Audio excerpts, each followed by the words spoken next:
4th down and 6. Olbridge gotta have it. Shotgun formation. Nugent, a lot of time. Rolls out. He's running out of space. Will roll the other way. They look, corner of the end zone. Touchdown!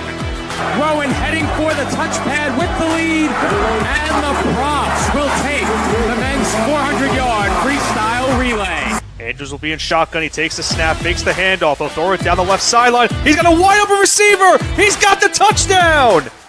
Motion man is Simmons. Trotman throwing towards Simmons down the field, and he makes the catch in traffic for a Bearcats touchdown.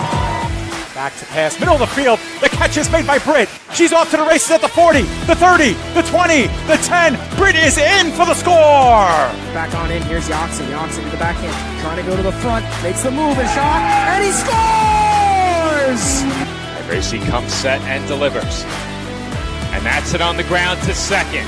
Throw to first, in time, and the ball game is over. South Shore survives a late scare, and they are the 2024 New York State Little League Baseball champions.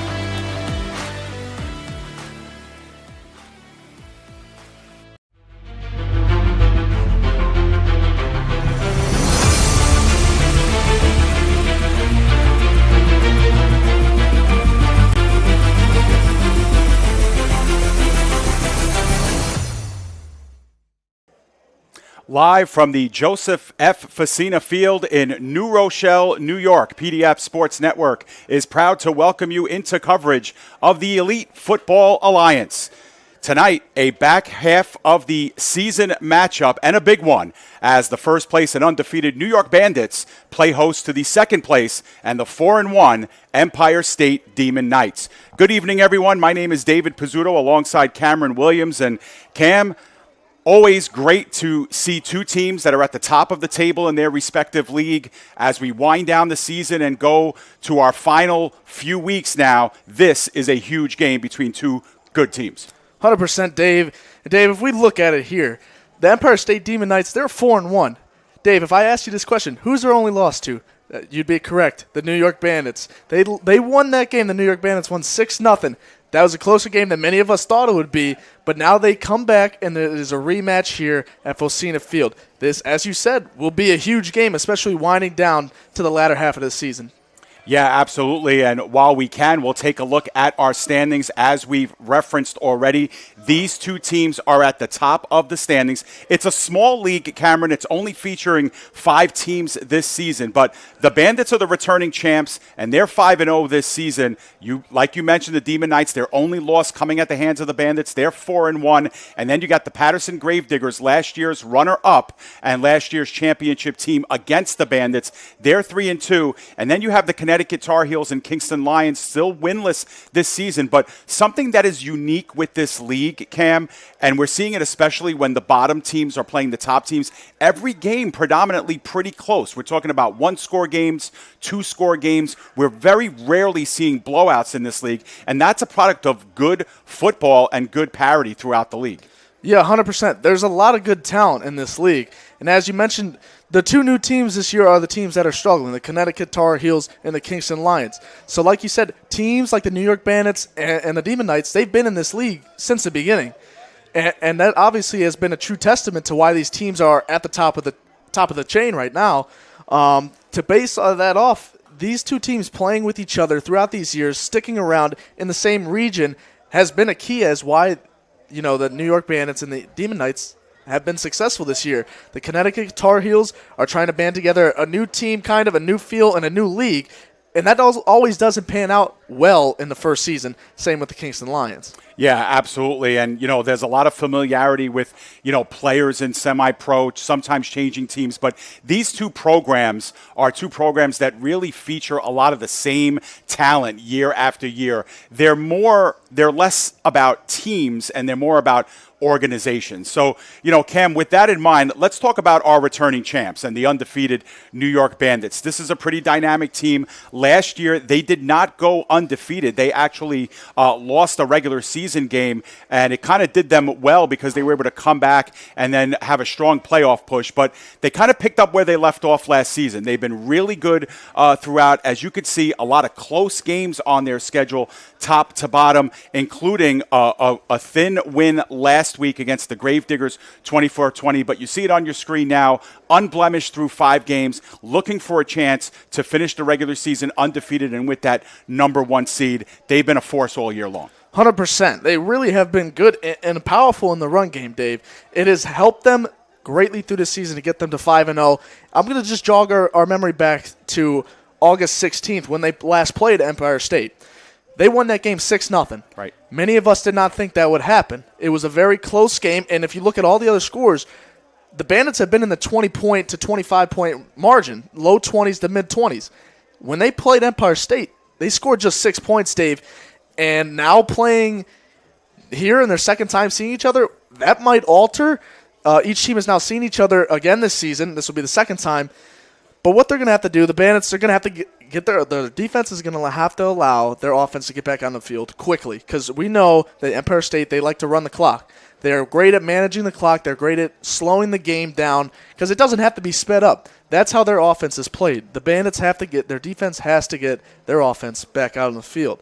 I'd also say the receiving needs to be a little bit better. We need to see more from their receiving side of the ball. They've had some guys in past years who have been really good receivers, obviously, and that's played greatly for their quarterback, David Ugarte, who is a great passer and a great player, really. But we need to see guys being able to break tackles, extend passing plays. When they get a ball 5 yards, maybe a check down play, I'd like to see them extend that play and turn it into 8 to 10 yards and get a first down and continue to march down the field. And then also just continue to run down their throat. That's been their best part of the season so far, and in their championship season last year, they have an incredible run game, Dave. Yeah, and it's very rare to see a team in semi-pro be 5-0, and 24 points is their high watermark of the season offensively. But it just goes to show how good this team is defensively. Coming into that game against the Gravediggers, they only allowed 20 points in their first 4 games of the season. They did allow 20 last week. Now, one of those, or I should say 6 of those points, came on the very last play of the game. So maybe you want to give them a little pass there as they had the game in hand there. But still, this is a very good team defensively as well, Cam. And, you know, last year, they were high-flying. They would score in the 30s. They would score in the 40s. But it seems to me like this is one of those years where the Bandits really want to grind out the victories. Yeah, 100%. The Bandits have been so well at grinding out these victories. And like you said, the defense, before last week versus the Gravediggers, who they saw in the championship last year and beat them, they allowed 0 points in back-to-back games versus the Lions and then Empire State.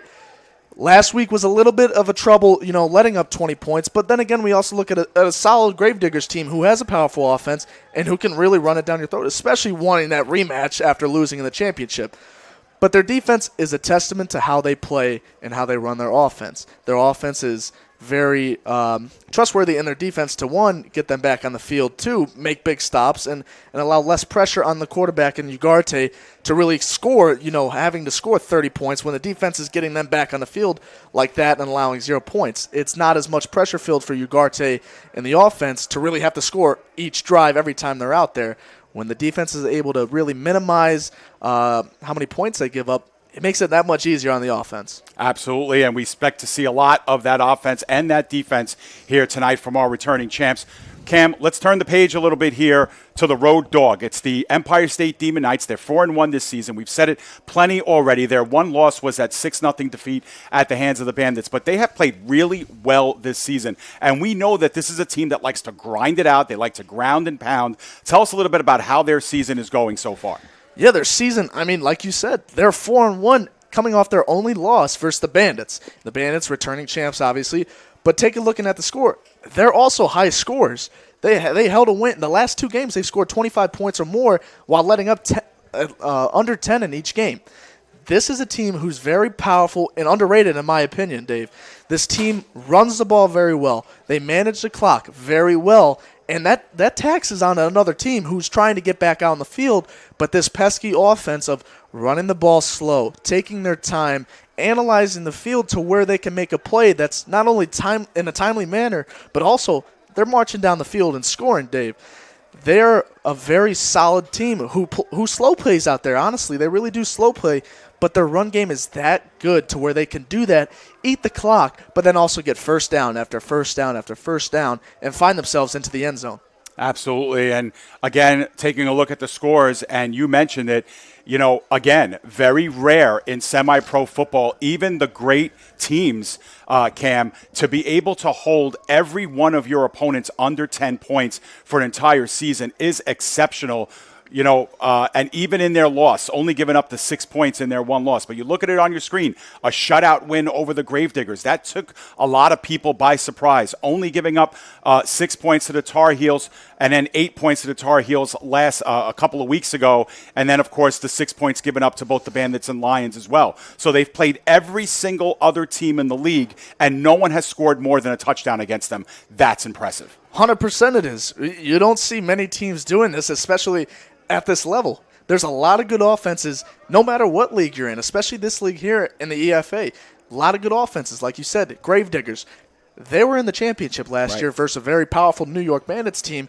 But then if we take a heel onto the champions, they only scored 6 points. The Bandits only scored 6 points versus defense. This defense is underrated, and they know how to get their offense back on the field while also making incredible stops, whether it's on the run game, whether it's on the pass rush, whether it's on, big plays. They're a really solid, put-together team. And what I like about this game is that they get to face off against the Bandits again. They get to rematch. They've seen them this year. They saw them last year. But this year, something feels a little bit different in the year. They only let up 6 points to them last game. 6 points. Now that they go into this game, a fresh start, a beautiful night.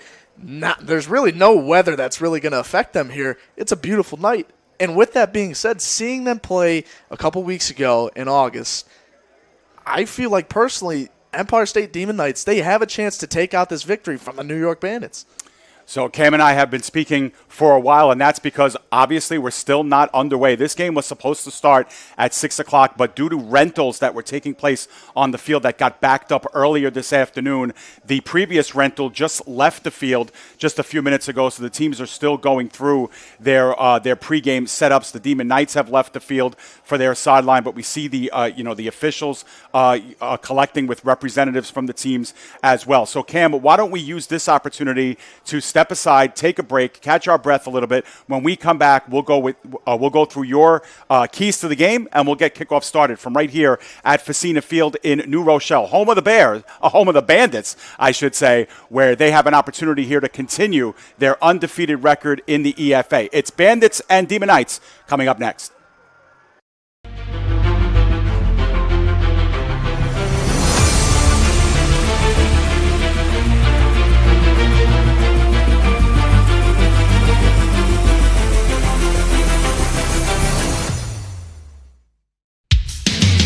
Unbeatable Tires and Accessories LLC is your tire for all seasons. Visit us 7 days a week and call us now at 347-879-3100. A tire for all seasons at Unbeatable Tires and Accessories, official partner of the Elite Football Alliance. Refined, restorative, results-driven. At CMX iMed Bar, we blend medicine, aesthetics, and wellness into one luxury experience, led by Dr. Angela Roque. Located in the heart of Pier Village, Long Branch. Visit cmximedbar.com or text 9089-232-694 to look better, feel better, live elevated. At Town Deli, we're glad to be your go-to pizzeria, serving you the best pies, signature sandwiches, and gourmet meals in Staten Island since 1971. Visit us at 5373 Arthur Kill Road to find out why we're the island's best for quick bites and full-sized catering. Whether in person or on location with our food truck making stops and bringing it all to you, Town Deli is where excellence in quality meets taste.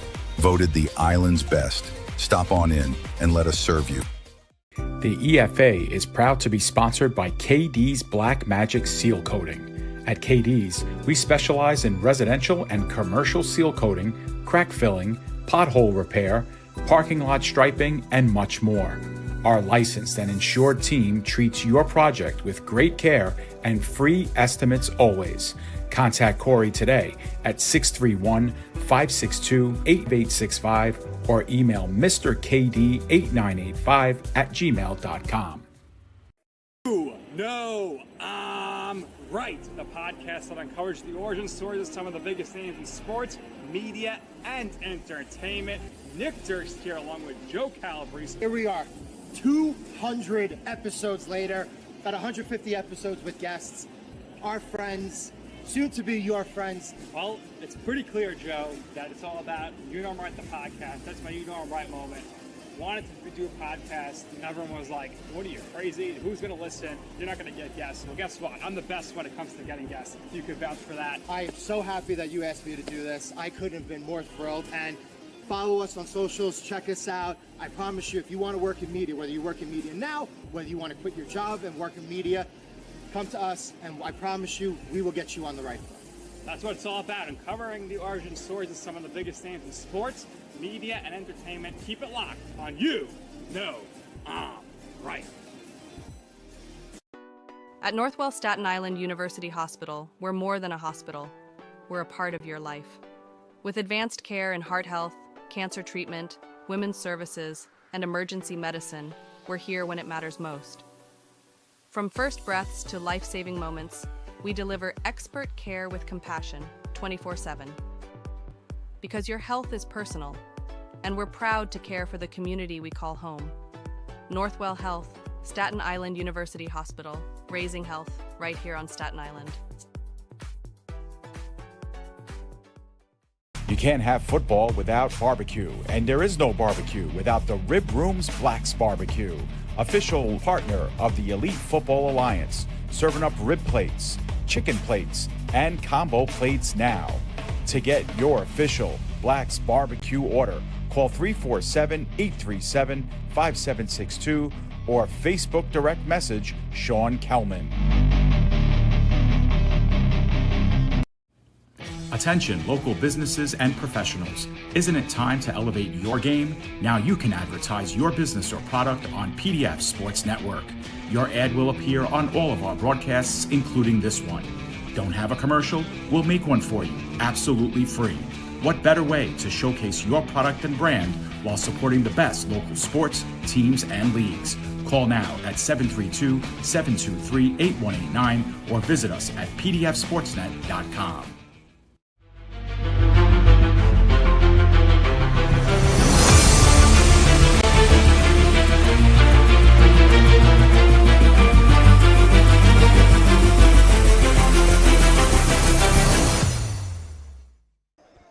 Welcome back to the Joseph F. Facina Field here in New Rochelle, New York. We are creeping closer to kickoff here as both teams are collecting for what we believe is our coin toss. And while they're doing their thing, Cam, let's talk about our keys to the game. Let's start with the road dogs here, the Empire State Demon Knights, 6-0 losers to this team earlier in the season. What do they have to do to get out of New Rochelle here with a W?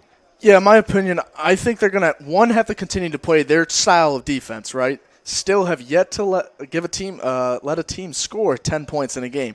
That will be crucial. They have to continue to stop the passing game, stop the running game, and really get their offense back onto the field. That's one right there. Two, they have to manage the clock well. They've been doing that well all year long. If they manage the clock well and run well, I find it hard for the New York Bandits to really win this game. The Empire State Demon Knights, they know this team now.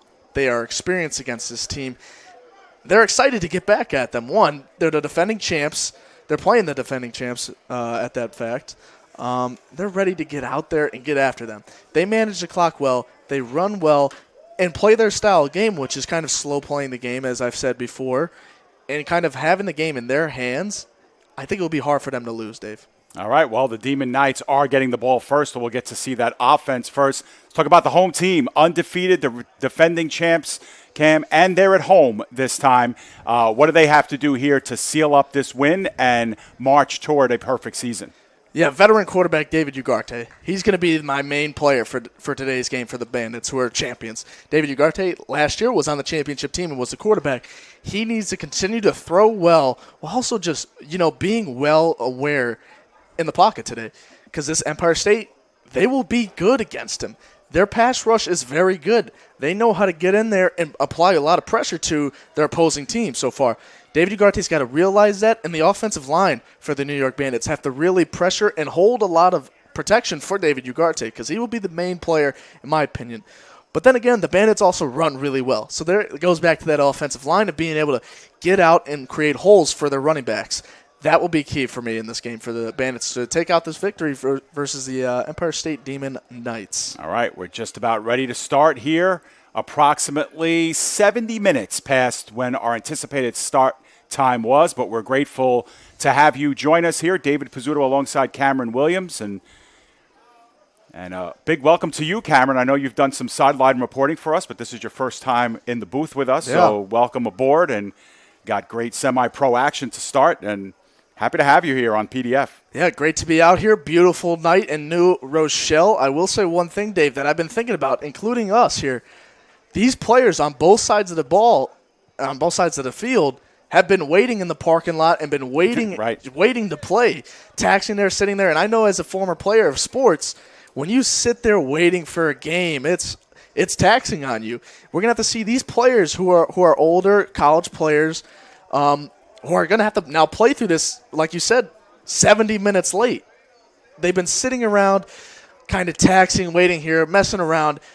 That will be key, and I think that might play into both teams' offenses and defenses, and we might see a lower-scoring game, kind of like how we saw when they last faced each other August 16th. But, yeah, great to be here, and I'm excited. Very excited, Dave. The rivalry renewed here. The Demon Knights and the Bandits have played against one another more than any other matchup in Elite Football Alliance history, and they renew it again here in New Rochelle. The second meeting, who knows? There might be a third one if they clash during the postseason.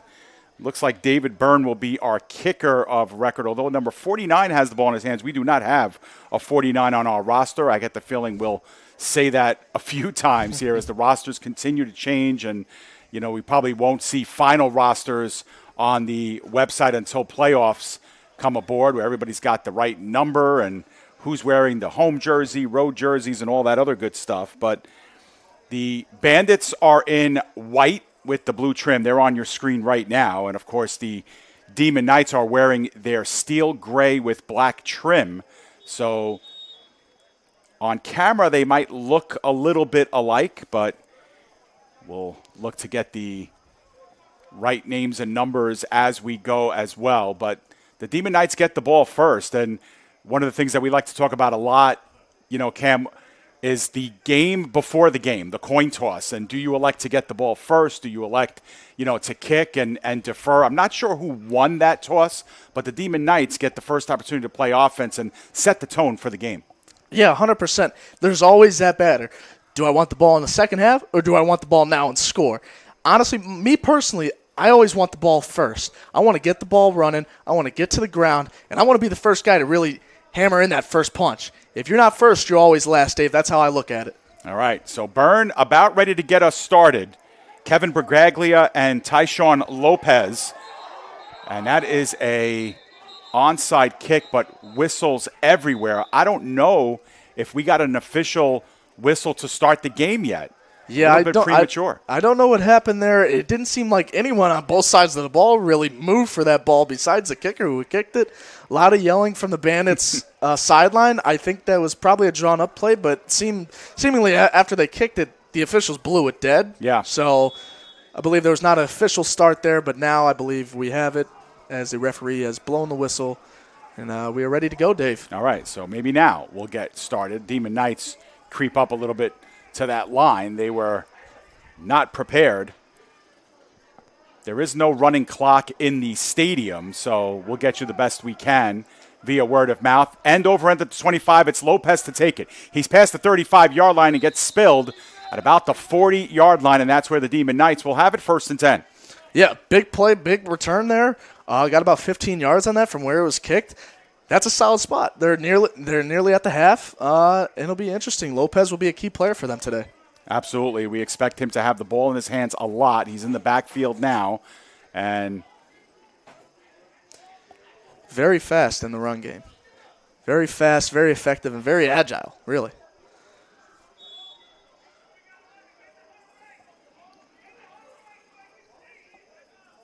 taking a long time in the huddle as well.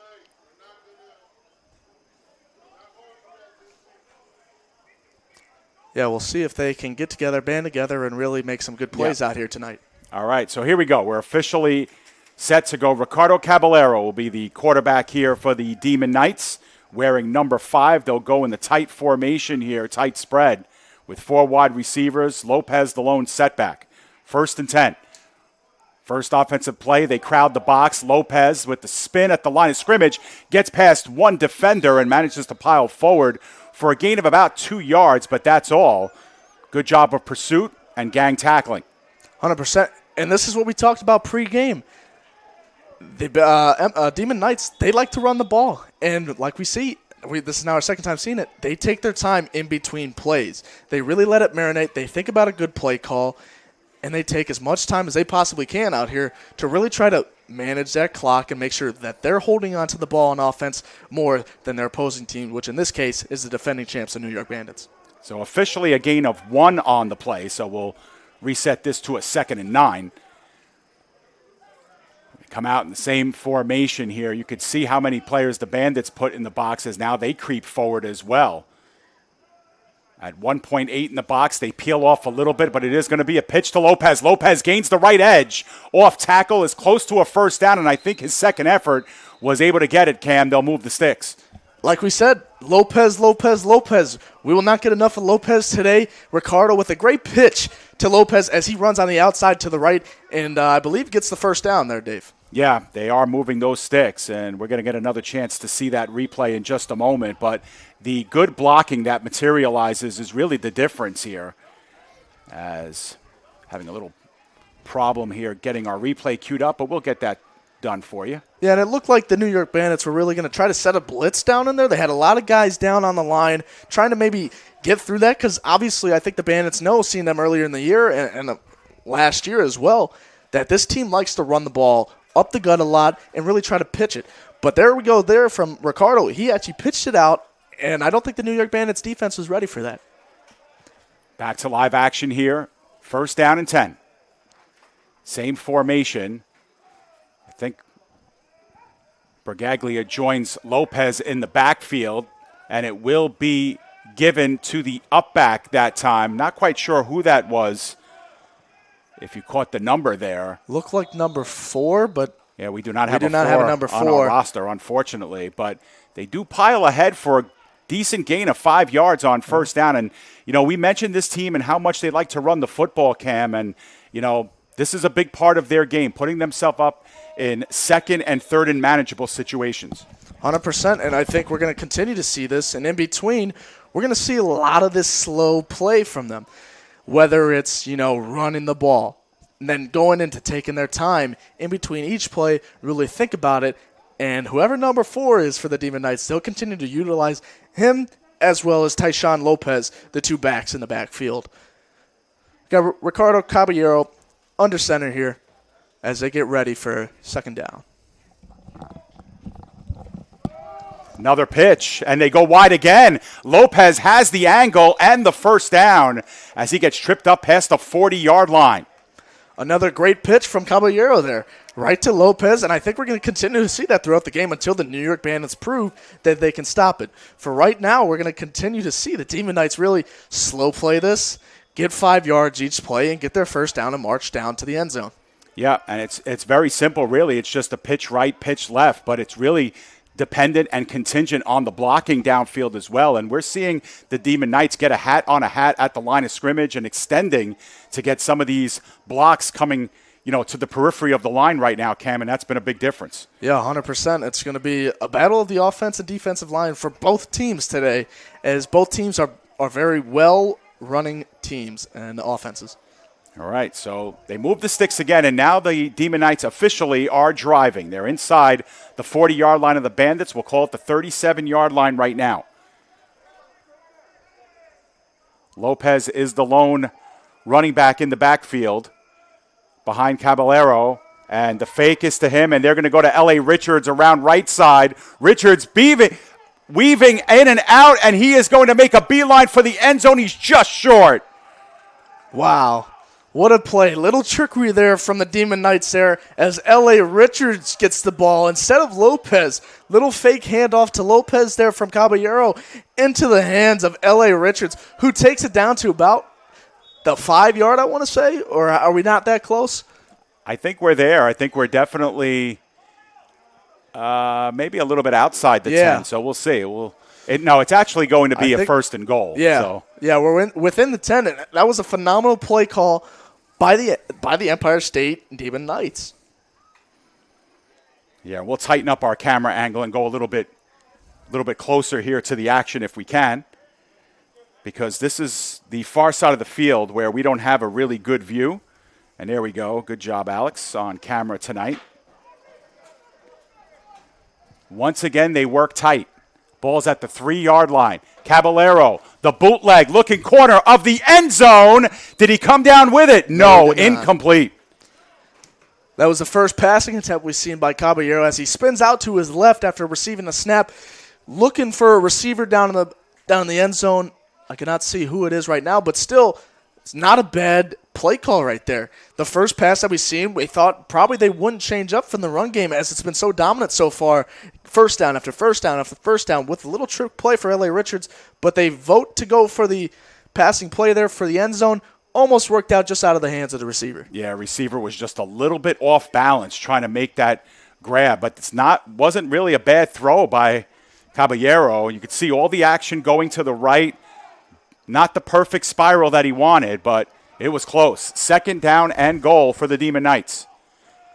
Caballero under center again. Lopez is the lone setback in the backfield. The give is to him. He goes, powers off center left, and he gets a little bit closer. Actually, judging by the line judge, he did not get anything on that play, and it'll be third and goal from the 3. Yeah, the Bandits played that beautifully here. I think what the Demon Knights are going to have to do in this one, they're going to have to do another one on the pitch, whether it's to the right or to the left. Or I wouldn't be opposed to also seeing them going back to a spin out from Caballero and looking for a slant, whether it's on the left side or the right side again.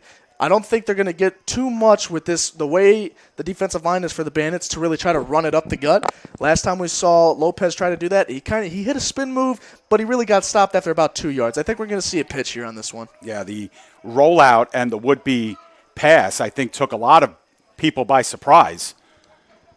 See if they go back to it or if they utilize the power game again. It is going to be back to pass. They look in the corner on the fade and unfortunately unable to get to it in the corner of the end zone. Incomplete. That was another play, Cam, where the wideout did have an opportunity to bring that in. Not the best ball, and the coverage was good, but now we have fourth and goal.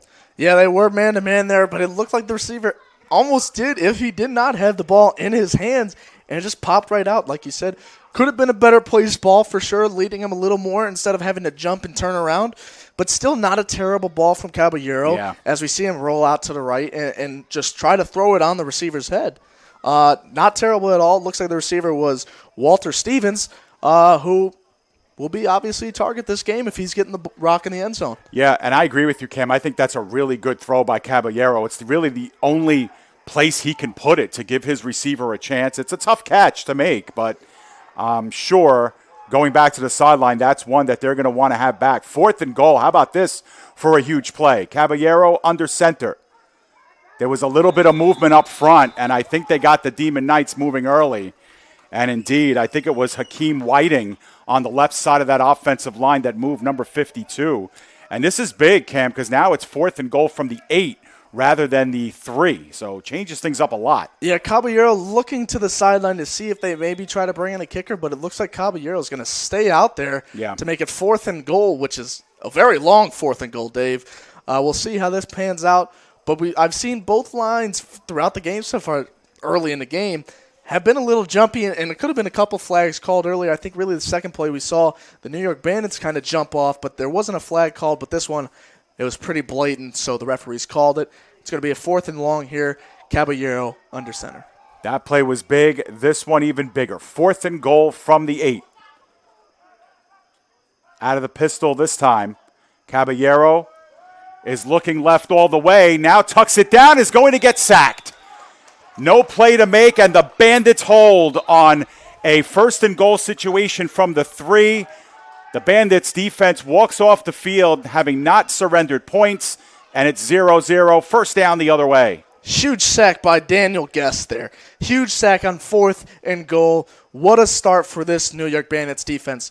They got pushed back all the way from the 35 to within 5 yards of their end zone, Dave, and they shut it down. They shut down the run game. They had 2 passes go into the offense, or into the end zone, and then on 4th down, the quarterback, Caballero, couldn't even get the ball out of his hands before Daniel Guest got to him. Big, huge play stop from the New York Bandits. I'd like to see them use this momentum to get themselves back down the field and score a touchdown themselves. Yeah, we say it all the time. These games come down to just a handful of plays, and if the Demon Knights end up falling short in this game, they're going to look at that sequence there inside the 5-yard line, unable to score points after really whipping through this Bandits team. First few plays of that drive. But now it's Ugarte's turn, and the Bandits the other way. Takes down a high snap. Looks like they went straight into the line with it. No gain on the play. Maybe even a short loss, depending on where they spot this ball. In fact, indeed, it'll be about a 4-yard loss on the play. Yeah, I don't know if it might have been a designed run, but we really can't tell. It was a bad snap, and you looked like Ugarte just had to try to make up his mind on that and try to run it out into the field and try to get out of the backfield. He was unsuccessful in that case. Ugarte is going to try to have to fix that and really try to, hone in on his center there. Got David Ugarte, champion of this league last year, going to try to figure things out here for the New York Bandits. Try to score first there. There goes a pass out to the receiver. He's running through the middle zone. There he goes. Gains a couple yards there after being in the backfield. Probably about 6 yards. Now it'll be about a 3rd and 8 is what I'm suspecting here. Good play, good pass there. Quick out of the gun. It's exactly what we see from David Ugarte a lot. He's very quick. His receivers are a little newer. He does not have the same roster as he does when they won the championship last year. That might play into their possibly not knowing each other a little bit more, but we'll see how it goes here. David Ugarte under center for 3rd down and roughly 8. He's got a receiver over the middle. Throws to Christopher Fabian, and he'll get the first down as the Demon Knights cover him and tackle him. But a big first down for the New York Bandits as they move the chains. Christopher Fabian, wide receiver for the New York Bandits. Big catch play, big throw from Ugarte there on 3rd down to get them a first down. Thank you, Cam. As we were tending to our camera, which is automatically zooming in and out by itself, Cam, so had to make some changes there. But see what the Bandits can do by mixing it up with their play calling. Now they run it right up the gut, and it's a minimal gain, but a gain all the same. They move forward about 2 yards. Yeah, moving forward is definitely moving better than moving backwards like they did on their first play of their last drive. But yeah, this defensive line for the Demon Knights is a very good defense. Yeah. They stop the run game a lot, and they stop the passing game a lot, but Ugarte is such a good passer that they're gonna have to hone in on their defensive play. Couple of running backs in the backfield. Joshua Hines is the up back, and he's the one who takes it. And Joshua Hines, with that big frame of his, plows forward for a gain of about 7 yards on the play. He's going to be about a yard short of the first. Yeah, he just plowed his way right on through the line there. Interesting enough, by the way, guys, for those at home who may not know or haven't tuned in before, Ricardo Caballero, quarterback for the Demon Knights, is actually the middle linebacker as well for the Demon Knights. He's out there on both sides of the ball, Travis Hunter style, Dave. Yeah. Now we'll get a timeout as the Bandits wanted to go quickly here. And I'm not sure if there was a timeout called. I think there was. I'm just not sure. Well, actually, they're moving the ball up. And they gave that a first down before, and I think that's the end of the quarter, Cam, because they're moving the ball end of the quarter. On the other side. So first things first, they moved the sticks. I think they moved the sticks. I'm not quite sure. It'll be either a 3rd and 1 or a 1st and 10 when we come back. But as a quick-moving first quarter, our score is no score, and the Empire State Demon Knights actually ran off a lot of time on their opening drive, and to not get any points out of it certainly is a little bit devastating for them. But the Bandits here on their first drive Looks like the ball's been placed at the 40 for a first down. So, indeed, Hines got enough. Yeah, and like you said, the Demon Knights, they ate a lot of the first quarter clock. Obviously big that they did not come up with any points for the New York Bandits, but that's what they do really well. They eat the clock. Now they line up on our side where the press box is located, so we're thankful for that. As they go off tackle left side, good move, spinning and juking for a gain of about 7 yards that time was number 32, Tashay Hollington.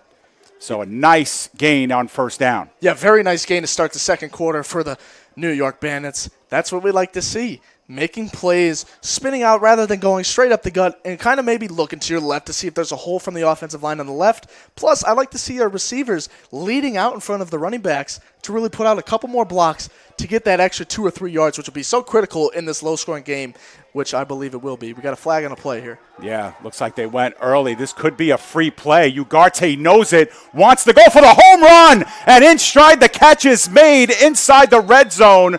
Before getting taken down was Christopher Fabian. Now, there was other flags that came down during that play as well. So let's see what we have as a result of all this.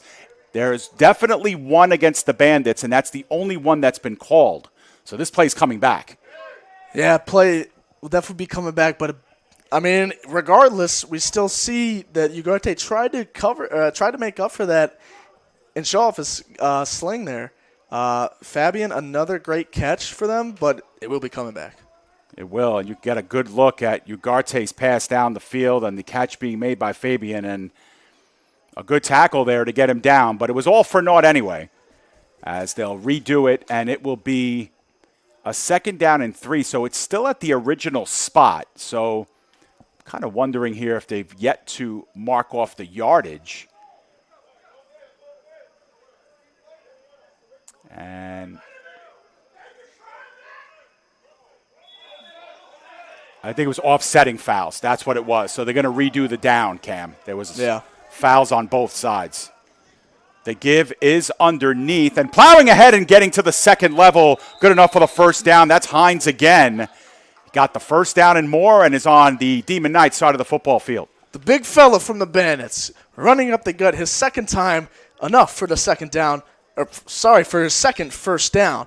I think they'll utilize him a lot here. You know, the Demon Knights, they're struggling to stop him through the gut, and when they need that first down, we're going to see Ugarte give the ball off to the big fella, number 25, Joshua Hines. Yeah, and Hines is one of those running backs you do not want to see running downhill. The Bandits have called for time coming out of that timeout. So that's our first timeout utilized in the game. It comes on what will be on the first play that they're going to run inside Demon Knights territory. But, you know, Cam, we said it in the pregame that there was going to be a lot of good, strong running in this game. Kind of expect the low-scoring game coming off a 6-0 regular season final the last time these two teams played. But both teams doing a good job of establishing the run early. Yeah, 100%. And both managing the clock really well on their offenses. You'd like to see the defense try to get one of these offensive off the field as quickly as possible, whether it's for the Bandits or for Empire State. But the run game for both sides have been just that good. Marching down the field, each run is almost 3 to 5 yards every time, and then they get enough for the first down, whether it's third down, and then you put in a guy like Hines who will just run up the gut and get the job done. We're going to see a lot of running from both sides of the field here today, and like we talked about that pregame, that's both of these teams' strengths, really. Both teams run the ball really well, but it's, in my opinion, it's going to come down to Ugarte or Caballero, who could throw the ball better, who can find the receiver in the end zone. Yeah, absolutely. And again, utilizing the run to set up the pass, I think, for both teams will be critical. And then you talk about, moving the football, Cam, even if it's only 3 or 4 and 5 yards, keeping the sticks in front of you, grinding it out. That's the way both teams like to play, that methodical element of football, and sometimes it's the one negative play that can draw you back. We saw it on the 4th and goal situation with the Demon Knights, turned what could have been a run situation into a pass situation. The Bandits are doing a good job of keeping the first down markers in front of them, and even if they're eating away 4 and 5 yards at a time, they'll take that. 100%. It's Hines to the left of Ugarte, who's passing all the way this time. Good pressure incoming. Ugarte comes out of it, and a good sack as that knee is down. And a great job that time.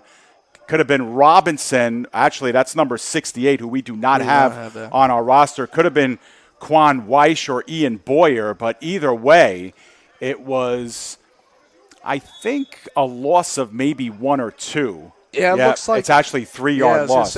Looks like 3. Ugarte visibly upset either at the play calling there or his teammates, on the offensive line, who let number 68 just bull through them. Ugarte had to immediately get out of there, and Ugarte visibly upset. So we'll see what happens here. Yeah, we slowed it down a lot so we could see that knee come down, and indeed it did at the 50 stripe. Talked about going backwards. That was their first backwards play. Hines up the middle, second level again, and powers forward for another solid gain of about 7 or 8 yards. Now, because they lost 3 on first down, it's going to set up about a 3rd and 5 coming up. Yeah, another big play from the big fella, number 25, Joshua Hines. He'll be a big player, big threat for this game, as the Demon Knights have had a very big struggle to try to stop him. And he's not doing anything too crazy. He's just running up the middle, and he's that powerful, and they're not able to stop him. Get another look at it, but we'll get you back to live action in just a moment. But, again, it was a good chunk play on second down and what was 13. It's now 3rd and about 5 or 6, as they're yet to move the down marker here. Now they do. So they'll catch up to it, and that's the reason for the delay here in running this play. No score here, early stages, second quarter, but the clock is running thanks to a lot of running here for both of these teams. We expected a good one. I think we're going to get one here through 4 quarters. This is still the first drive of the game for the Bandits. Again, movement, free play, upcoming for the Bandits. Left-handed throw into the end zone, in the corner, in stride. Touchdown, Bandits. Wow, what a catch. Gets 2 feet in. We saw a free play there as the Demon Knights win off sides. Ugarte, amazing throw. Oh, now the referees say incomplete. Ooh, all right. We're going to have to take those points off the board. So we'll do that, and then we'll take a look at the replay here. Now, from the naked eye, I couldn't tell, but we're going to slow this down a little bit and see if we can pick it up. Yeah, I'll say this. They're calling incomplete because he's out of bounds, but what I thought is he caught it and he had that pylon, which is what he's pointing to. I thought he got within the pylon and hit the pylon when his feet came down, but obviously the referees say otherwise and are bringing the free play back. They will get some yardage on that because it was a free play for the Bandits, I believe. Yeah. Looked like the Demon Knights did jump off sides there. Yeah, but they didn't give him a lot of yards from that penalty. Yeah, that's interesting. I thought that would have been good enough for a first down, but I guess they were more like 3rd and 8 instead of 3rd and 5. So right now it's going to be 3rd and 3 after the flag. Yeah, Bandits coach is very, very upset at that one. Yeah. So on 3rd and 3, Ugarte fakes, throws out into the flat. They'll have enough for the first down, and still spinning and twisting is Raymond Toledo, but good enough to move the sticks. Yeah, and there you go again. 3rd down play, and in comes David Ugarte, able to find Raymond Toledo for that first down. That's a big play. Both the Bandits were very upset at that one, not getting the touchdown, but the poise from Ugarte was enough to get them a first down to calmly make a play, throw out to the wide out, and get a first down. Yeah, I went back and looked at that deep ball, and it was really hard to tell if he got the foot down. We just were able to see it. I'm sure people at home, if they could take it frame by frame, could probably look at it. But that time Hines kind of falls down and trips over one of his linemen. No gain, as we got guys tangled up near the Bandits bench. And we'll see if anything comes of this. No flags down. Yeah, it's going to be a chippy game, The Demon Knights playing against the champions. It was a close game August 16th, and it's been a close and chippy game so far. A couple calls on both sides that have maybe not gone their way. We've seen some penalties, but this will be a close game, and it's going to get rough out there. It's going to get rough and chippy, and Hines on that last one seemingly just fell. Yeah, didn't look like he was stopped. He fell, which has been uncharacteristic for Hines thus far. And the down marker stays put, so it'll be 2nd down and 10 after no gain on first down. Hines continues to work in the backfield with Ugarte.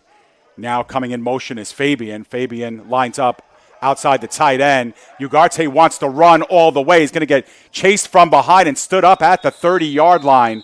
Nothing doing. Forward progress might have gotten him a yard, maybe two, but that's it. Yeah, that was not the best play there. The defense stopped them, and they picked it up well. They picked it up really well. You got to give credit to the Demon Knights there. And it's another kind of similar play to the Demon Knights' first drive. You know, they kind of marched down the field relatively quickly. I mean, not really, because they're eating a lot of clock off with all the run. But Ugarte has thrown the ball well. I think we're going to need to see more running, being able to get out. Hines might have to switch things up with Hines and might have to try to take a play out of the Demon Knights book and kind of run out to the left or to the right. Just recently there, though, I did see Ricardo Caballero kind of stretching out as the middle linebacker, so we'll see how that pans out. Could be a little sore, but it's definitely taxing being the middle linebacker and also the quarterback. Yeah. Now, there was a flag down on that play as well, and they went over to the Demon Knights bench, and we're asking whether or not maybe to accept this penalty. Yeah, a lot of confusion out there. And I think they chose the result of the play because it's going to be 3rd down and 10. Yeah. I think the Demon Knights had an opportunity to make it 2nd and 15 or 2nd and 20 or 3rd and 10. They've opted for the 3rd and 10. Fake, and Ugarte takes it down, and he's got a lot of room ahead of him. Bearing down at the 10, inside the 10, gets fronted at about the 5-yard line, but that's going to be good enough for a first down after a gain of 25+ for David Ugarte. 1st and goal. And a designed quarterback draw for the Bandits works out immensely in their favor, going just about 25, 27 yards there for them. Just an incredible run, breaking tackles, and really he wasn't scared at all of who the defenders were. He ran right through him and ran right into him. That's a powerful quarterback right there who can run, who can throw, and is visibly smart on the field. He analyzes everything. He saw the holes that he had on that QB draw and ran it near the end zone in a similar spot to where the Demon Knights were about a quarter ago. Now we have a timeout that's coming up from the Demon Knights, so they want to talk things over. Now, by our knowledge, Cam, neither team has a kicker. Or at least neither team has a kicker dressed in this game. So it's touchdown or bust for both of these teams during this game. And we saw that in full effect on the Demon Knights' first drive of the game. They had to go for it on 4th and goal from the 8. They come up empty. And the Demon Knights kind of sensing this is a big moment in the game. And, heck, you have to stop them 4 times. But if you could stop them here, the field goal might be off the table. And this is a good chance for the Demon Knights to bend, but not break. And we'll see if that's the case here on this 1st and goal opportunity. Yeah, 100%. We saw the Demon Knights, they were in a very similar position about a quarter ago. They tried to run it up the gut. That didn't work. They got shut down. They tried to throw to the right. That didn't work. That got shut down. They tried to throw to the left. That didn't work. Got shut down. The Bandits are going to try to not do that. They're going to try to change it up a little bit. Ugarte, seemingly a better thrower than Caballero so far this game. Got about 4 completed passes. Ugarte, I think we might see him throw down back to Christopher Fabian. Yep. And we are located about the 30-yard line away from this play, so we have a really bad angle visually here, but we're going to try to do the best we can. The ball is resting just outside the 5-yard line stripe. In it, running back now is Tashay Hollington, along with Ugarte. The fake to him. Ugarte, under heavy pressure, gets out of the arms of one man and is going to get backed up. And that is a big loss of about 10 yards on the sack, and the Demon Knights come through following the timeout. Yeah, Jason Pickens, big sack from them. Ugarte just kept falling back. He had pressure, a lot of pressure on him early, then got jumped back even more, about 4 yards, and then in comes Jason Pickens. Bang, gets the sack. It'll make it 2nd and long here. Yeah, 2nd down and goal officially, but the ball is now spotted at about the 15-yard line. So kind of similar to that Demon Knights 1st and goal situation where they went backwards, however, on 4th down via penalty. Here we go. 2nd and goal from the 15. Ugarte into the end zone. That pass elevated off of a couple of fingertips and incomplete. Yeah, another big tip, big play from the Demon Knights there, and now they're in a similar position. Again, the Demon Knights are now looking kind of in the mirror here. This is what they were just doing on offense themselves. You see the Bandit player calling for the ball there, but it gets tipped out of their hands. It's going to be 3rd and goal here from about, like you said, 15 yards. It's going to be hard here, and seemingly no kickers on each team here. So it's really touchdown or bust. Yeah, just wasn't sure if that pass was intended to the wide receiver running under the play. But here we go, 3rd down and goal from the 15-yard line. Ugarte under pressure again, steps up in the end zone, and that pass was whizzing in the direction of Hollington. Well overthrown, 4th and goal upcoming. Yeah, he tried to throw the ball on the run there. It kind of took a little bit of too much of a step and a jump, and that ball is about probably 3 to 5 feet over Hollington's head there. No chance for Hollington to come down with that play. It's going to be 4th and goal here from about the 15-yard line. And obviously, the Bandits are going after it here. Ugarte and the Bandits are going to have to come down here with some magic to try to really not do what the Demon Knights did on their first drive, which was be within the 5-yard line from the end zone and not come down with a touchdown. Yep, and with everything on the table here on 4th and goal from the 15, the Demon Knights have elected to use their 2nd timeout in almost as many plays here. So on 4th and goal, they sense how big a moment this is. Now, on that last play, I'll show the replay again, Cam. Hollington did have some space there in the back of the end zone, but that was thrown with way too much mustard by Ugarte. And you could see Hollington getting some separation, and he was there in the back of the end zone. Of course, the ball would have had to have been placed perfectly, but I think that's a product, too, of the pressure. And, you mentioned how the Demon Knights have been getting home, and they sure have. And they haven't, I think they've wrapped them up for 2 sacks officially here, Cam, but these bad passes or, not perfect passes are a product of that pressure as well. Yeah, the pressure, it's making Ugarte have to leave his footing. He's been on the run for the better half of these throws that he's trying to attempt to make, and just right there trying to find Hollington, who was wide open, who broke tackles and broke free from his defenders. He was wide open, but then again, the pressure on Ugarte led to him throwing the ball on the run, and obviously was not even close to Hollington. All right, big moment earlier, big moment now. 4th down and goal. In the backfield is David Cruz as well, the backup quarterback. There's a throw. Back in the end zone in stride. Touchdown, Bandits. Big play there from the Bandits. Looks like it's Raymond Toledo coming down with the ball from Ugarte. Big play. Broke free from the defender. The Demon Knights kind of lost that coverage there. They was neck and neck with Toledo, but then Toledo, bang, hit a spin right to his left, broke free, and in goes a touchdown. Big play from Ugarte in the Bandits. A great timing pattern and locked up the defensive back there who stayed in place. Great job by Toledo to sell the fake, and he places the ball down, and they'll get ready for the 2-point conversion. Looks like Hines in the backfield might try to run it up the gut for the 2-point conversion here. Also in the backfield is Hollington as well, so some options for sure. There's a fumbled snap on the play. It was picked up by Ugarte. Ugarte gets it back and walks it in off tackle left for the 2-point conversion.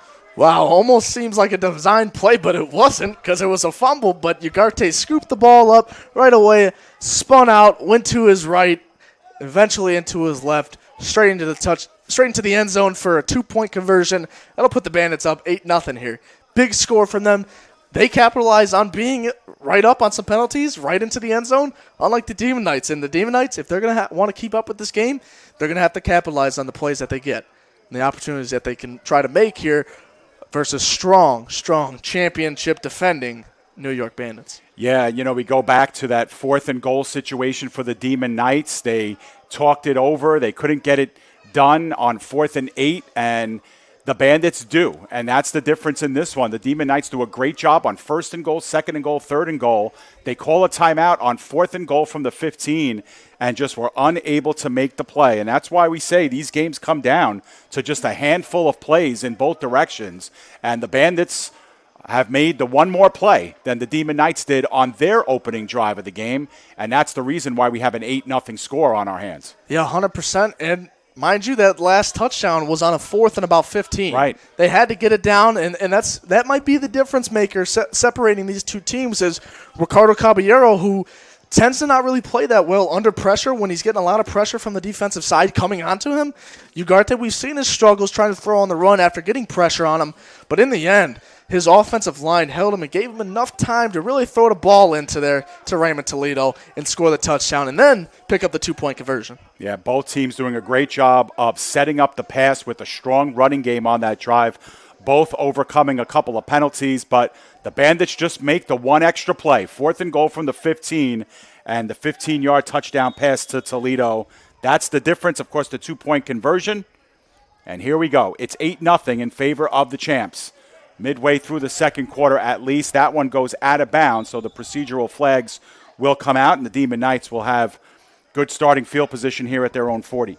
Yeah, not the worst kick in the world, but like we said, neither of these teams have kickers, so we're going to see a lot of these balls being placed at the 30 and 40-yard line to start, making it about half the distance to the end zone each time each offense gets out there. But that almost makes it harder on the defense each time. They have to not allow, free runs that, you get 5 yards each time. They got to get their offense back out on the field as quickly as possible. Whichever team it is, it doesn't matter if it's the Bandits or the Demon Knights, whichever team's defense can get their offense back on the field will end up winning this game.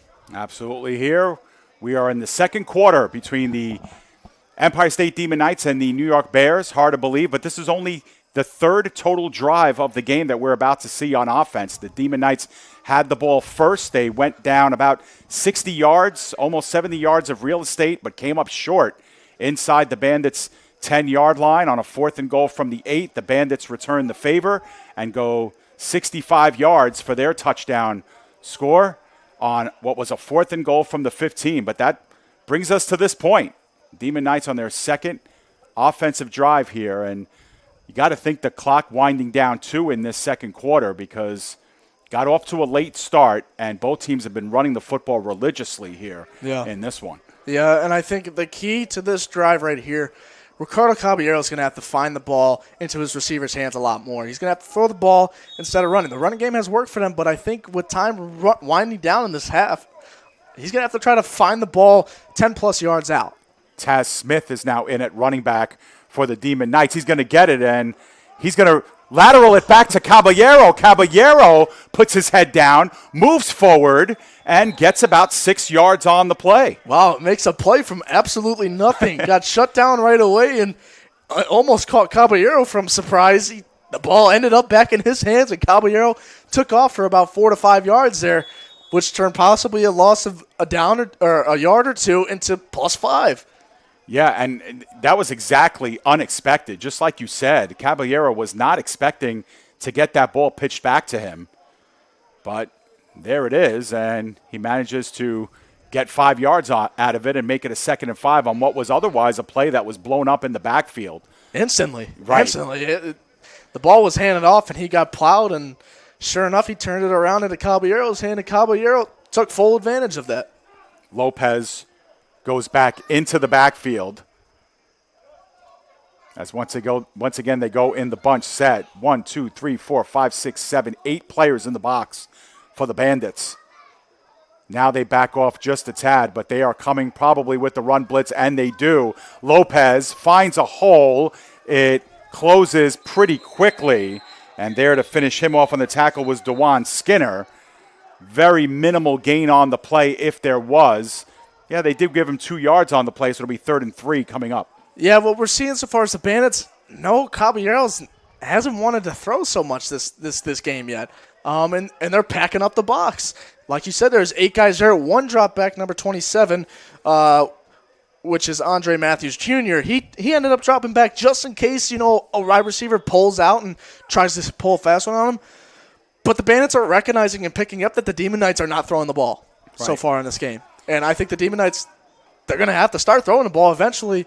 So we'll see if that happens here, especially as this half seemingly is going to be winding down any minute now. Smith back into the backfield, now to the left of Caballero. This is a big play here on 3rd and 3 because they're in that area of the field where maybe going for it on 4th down is on the table, maybe not if they get stood up here. Big play here. Caballero, long count. Reels in the snap, looking in the flat, now goes up over top. It's underthrown. It's a jump ball, and it finally trickles out incomplete. Wow. Neither defensive back or wide receiver could get a hold of it. Yeah, Walter Stevens was the intended receiver there. It looks like the defender got in there, actually had the ball first. But it looked like Walter Stevens got in there, also had his hands on the ball, but seemingly looked like he was trying to break it up because that looked like it was Bandits' ball there after an attempt from Caballero to try to really go deep. That was about a roughly 20, 30-yard pass there. Really good throw, a little underthrown, but, good solid throw there. But really, I think the Demon Knights got fortunate that it was broken up and it ended up being incomplete because I think the Bandits, for the most part, had possession of that ball. Yeah, it's one of those plays where Stevens almost has to become the defensive back in that play, just like you mentioned. But it does look like the Demon Knights are going for it here on 4th and 3. And I would have given the, odds about 50-50 of them going for it here, 4th and 3. This is a long 3 yards, too. They have to get exactly to the 50-yard line. And again, look how many players the Bandits are putting in the box here. Press coverage on top of it all as well. Lopez is the one in the backfield. They back off just a little bit. It is a pitch to Lopez. He's not going to get it. He's tripped up just outside the 45, and there are 2 players down right in front of the Demon Knights bench. No flags come out. We got a good look at it on camera there, but yeah, they're getting very chippy in this game so far. Right there, though, we saw the Demon Knights try to go back to the pitch that worked so well for them on their first drive, but after that, it immediately shut down again for no gain, and they ended up turning over the ball there. But a very chippy game. The Bandits coaches are not happy at all. They have a lead 8-0, but the Bandits players are getting very chippy with the Demon Knights players, as we see in the replay right there. Pushing, a lot of shoving, and obviously a lot of cursing. Yeah, that was Smith who got locked up with Quinton Ryan on the other side. So we got a good look at that. But the Bandits are going to take over on the Demon Knights side of the football field. We do not know how much time is left. There is no running clock here at the field. We'll try to eavesdrop as much as we can, and if we do hear the time, we'll relay it to you. But we've got to be coming down. Yeah, I gotta say, I think there's a good chance that they went for that. Oh, that's a nice whip of nice a play in the flank, and breaking out and making more happen with it is Jenkins. Jenkins with a spin at about the 20-yard line. He gets wrapped up there. You wonder when the whistles will blow. Now it does, just shy of the red zone. And another great, almost check down throw from Ugarte out to Jenkins, and Jenkins takes off and runs with it. Couple spins there. Saquon Barkley has spins, and he breaks some tackles and gets through for about a 20-yard gain there. Just an incredible play, a lot of speed, a lot of versatility, and looks like somebody's down on the field. Yeah, for a simple throw into the flat, that was a laser shot from Ugarte, and then you could see Jenkins with the moves there, 1 and 2, and a good job in the open field to finally make the tackle and bring him down outside the 20. But you could see just how long he was in the grass before the whistles came up. Yeah, and we have a player down, helmet off. Number 6 for the Demon Knights would be Tayshawn Henry. Is down on the field as trainers and coaches and teammates surround him, seeing what's wrong here.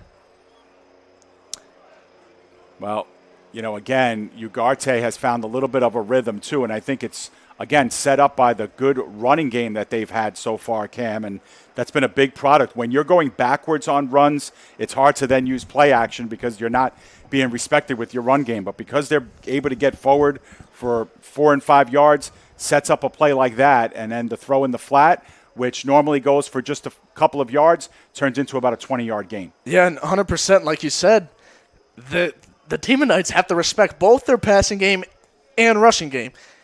But vice versa, on the other side of the ball, there's no respect for Caballero and the Demon Knights passing game.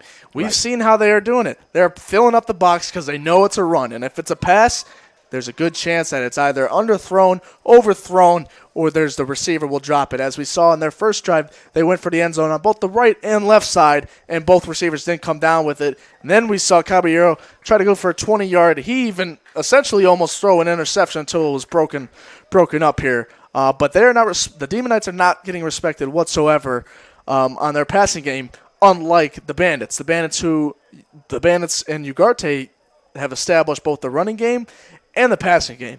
And Ugarte himself being both a dual threat. The guy has ran, he's thrown the ball very well so far. And as they're creeping up about just past the 30-yard line, probably about the 28 now, 27, they're going to look to try to get another touchdown before this half ends, which seemingly, I know we've said it a couple times now, we're trying to listen in on the time here, but seemingly this half is coming to a close. All right, so we're back to live action. After all of that, it's a 1st down and 10 from about the 27, as you mentioned, more like the 25 here. Yeah. Ugarte, out of the pistol set, will give to Hines up the middle. They get a couple of hats on Hines, and he powers forward for a gain of about 2, so it'll be 2nd and 8 upcoming.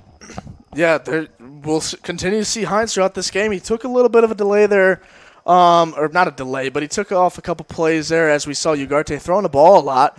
But in comes Hines and is another reliable, about 3 yards on that. And each drive, if you get 3 to 5 yards every time, you're looking pretty good. First place versus second place in the EFA 2025 Week 7 of the season. Ugarte, left-handed thrower, tucks it down. There's a flag down in the backfield. Ugarte with a nice move, ducks out of one tackle and moves forward to close to the first down marker. He'll be 2 or 3 yards shy, but this is a holding call against the Bandits, and this one's coming back. Yeah, another good play from Ugarte. He's able to run the ball really well, but all that for not considering the ball's coming back and actually losing some yards on that. But the offensive line for the Bandits, they held on for a while, but Ugarte looking for a receiver downfield, could not find one, ended up having to take off and run with the ball. Now, not quite sure if that was the 2-minute warning as well, because I just saw him flash up the number 2. That could have been also the down. Yeah, he might have said replay to down. Yeah, so it'll be 2nd down and 18 if they chose to back him up, and obviously they did. Yeah, Ugarte's going to have to find some magic yet again. Yeah, well, they've definitely been in this situation before on a 4th and 15 from the 15, 4th and goal from the 15. They were able to register a touchdown. Now it's 2nd down and 18 from the 33-yard line after the holding call. They do send some motion, and now they look middle of the field wide open, but that pass was underthrown by Ugarte. I think he was looking once again in the direction of Toledo. Yeah, looking for Toledo. It was underthrown and possibly too early. Toledo didn't even look back by the time the ball was thrown. So I think Ugarte, quote-unquote, jumped the gun on that one and threw it a little early, and it was underthrown and in the direction for Toledo, who was wide open for the most part and probably would have ran into the end zone scot-free had that throw been probably about a second later. Yeah, if that was thrown on target, that's another 6 points for the Bandits. Toledo was wide open. And I think Ugarte's eyes got a little bit too big that time, and it's now 3rd and 18. It's undoubtedly 4-down territory here for the Bandits, so essentially you got 2 plays to pick up just under 20 yards here. You know they could do it. They go with 5 wide. Ugarte, pocket collapsing, steps up, looking for the heave, near the 10-yard line, incomplete. That pass was underthrown, and there was good coverage there as well. So it will be 4th down upcoming. Yeah, good coverage and good pressure yet again. Ugarte has seemingly struggled this game so far when he has to move from his pocket. When he has to step up into the pocket or step out to the right or roll out to the left, he seemingly has not been able to throw the ball as well as he can when he has his spatial awareness around him and his blockers are blocking the play. Yep, and I believe the coverage on the play was by Tashawn Henry, who went off with that injury, so good to see him back in the lineup as well for the Demon Knights. It will be a 4th down and 18 from the 33-yard line. They need to get to the 15-yard line for a 1st down. Keep that in mind here on this play. The Demon Knights coming, good pressure, but Ugarte steps out of it, going for the end zone, in stride, touchdown Bandits! Raymond Toledo, another touchdown. A huge throw from David Ugarte into the end zone, and it's going to be good for Raymond Toledo's 2nd touchdown of the night. And how do you like that? The Bandits with 2 touchdowns in the game, 2 touchdown passes, one on a 4th and goal from the 15, and this one on a 4th and 18 from the 33. Just incredible. Yeah. I mean, once again, if you look at it, he had the time. You know, he had to roll out to his right a little bit, but then he was able to set his feet and really get into his arm and find Raymond Toledo leading him with the pass, which he didn't do the first time on about 2nd down when he underthrew Toledo. This time he led him to the ball And, man, what a catch from Toledo for his second touchdown of the night. They will be going for 2. We have a man down on the field for the Demon Knights yet again. I haven't picked up who it is, but another hurt player for the Demon Knights. Yeah, and that's a tough break for a team that didn't come here with a great deal of personnel. Demon Knights, about 25 players made the trip, 25 to 30. And, you know, it's just if you're a Demon Knights fan, it's got to make you ill, Cam, to give up a couple of touchdowns on these big 4th down and longs, and especially on a play like that where Ugarte was actually pressured pretty heavily on that play, and he was able to step up and make the play. Yeah, he was pressured from the beginning. They saw a lot. It was almost a blitz from the Demon Knights as 2 defenders went right for Ugarte, but Ugarte spun out to his right and was able to set his feet and find Toledo in the end zone. Yep. The only negative thing about these touchdowns, for us anyway, is that they're happening 70 yards away from us down on the other end of the field. We'd appreciate a lot more action here on our side of the field, but doing a great job with our camera operations today is Alex Paramethis, and gives us a good look here at what's going on as the injured Demon Knight was number 68, which we believe is either Quan Weiss or Ian Boyer. And walking off the field on his own is always a good thing. Yep. Probably a little banged up, might be a little bruised up, but I think we'll see him back out in the field eventually at some point in this game. But for now, the Bandits are going for their second 2-point conversion, trying to be successful. And it's a big one here because the Demon Knights, for the first time this season, have given up more than 10 points in a game, and we're still in the first half here. It's 14-0. They're not a big scoring team, so these extra points are huge, and that one is elevated and incomplete. So the score will stay right there at 14-0 as we are winding down our game's first half. The Bandits 2 for 2 on their drives tonight. Yeah, just an incredible drive. I mean, they missed out on a 2-point conversion, but they got it earlier in the game, making it 14-0. Ugarte just been a solid player. He's been running the ball well, been analyzing his field, very good, and his receivers like Toledo and Fabian have been incredible, really. No drops, really. Been some tough plays. We had Fabian in the end zone, who may or may not have been in. We still don't know. We don't have the best view here. But Ugarte and his presence and his leadership on the field is really showing here. You know, he's not letting the downs get to him in the yardage. His first touchdown, 4th and 15 to the end zone, basically.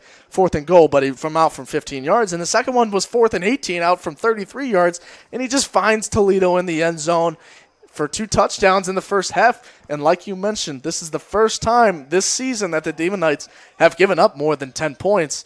And dating back to August 16th when they last took on the Bandits, they only let up 6. We're now past double that. Yeah, exactly. And the thing that you worry about with the Demon Knights is, can they score, 15, 16, 18, 20, 24 points regularly? Now, they're coming off a couple of, 20-plus point games, but those were against the Connecticut Tar Heels and the Kingston Lions. Can they do it against a team at the top of the table like the Gravediggers and the Bandits? They're going to have to now because they're going to need over 2 scores in this game to either tie or win it. So the pressure squarely on the Empire State Demon Knights, and especially, Cam, for a team that likes to run the football and ground and pound, now you kind of take them out of their element a little bit, especially late in the first half here where they might have to put the ball up in the air. Yeah, I thought their last drive they'd have to throw the ball in the air a little bit more than they did, but now definitely with all the running and all the time off the clock,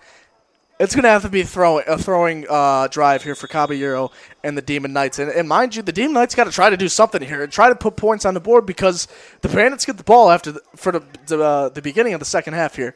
Yep, and they'll kick it out of bounds again, so the Demon Knights will start 1st and 10 from their own 40. And, that's just been the difference. It's not like the Demon Knights have played poorly in this game, especially offensively. What it comes down to, Cam, is that the Demon Knights are 0 for 2 on 4th downs, and the Bandits are 2 for 2 on 4th downs, and they have the points to show for it. So it's as simple as that, really. Yeah, and not to mention the Demon Knights' first drive was really incredible and powerful and dominant.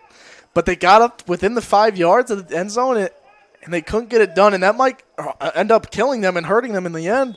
But they got to find a way to score and get back up within the end zone. They have to. Otherwise, the New York Bandits, the champions, will find a way to put this game really out of sorts and out of touch for the Demon Knights. Yeah, and this is a very big moment in the game, too. Now, we got to think that the clock is winding down.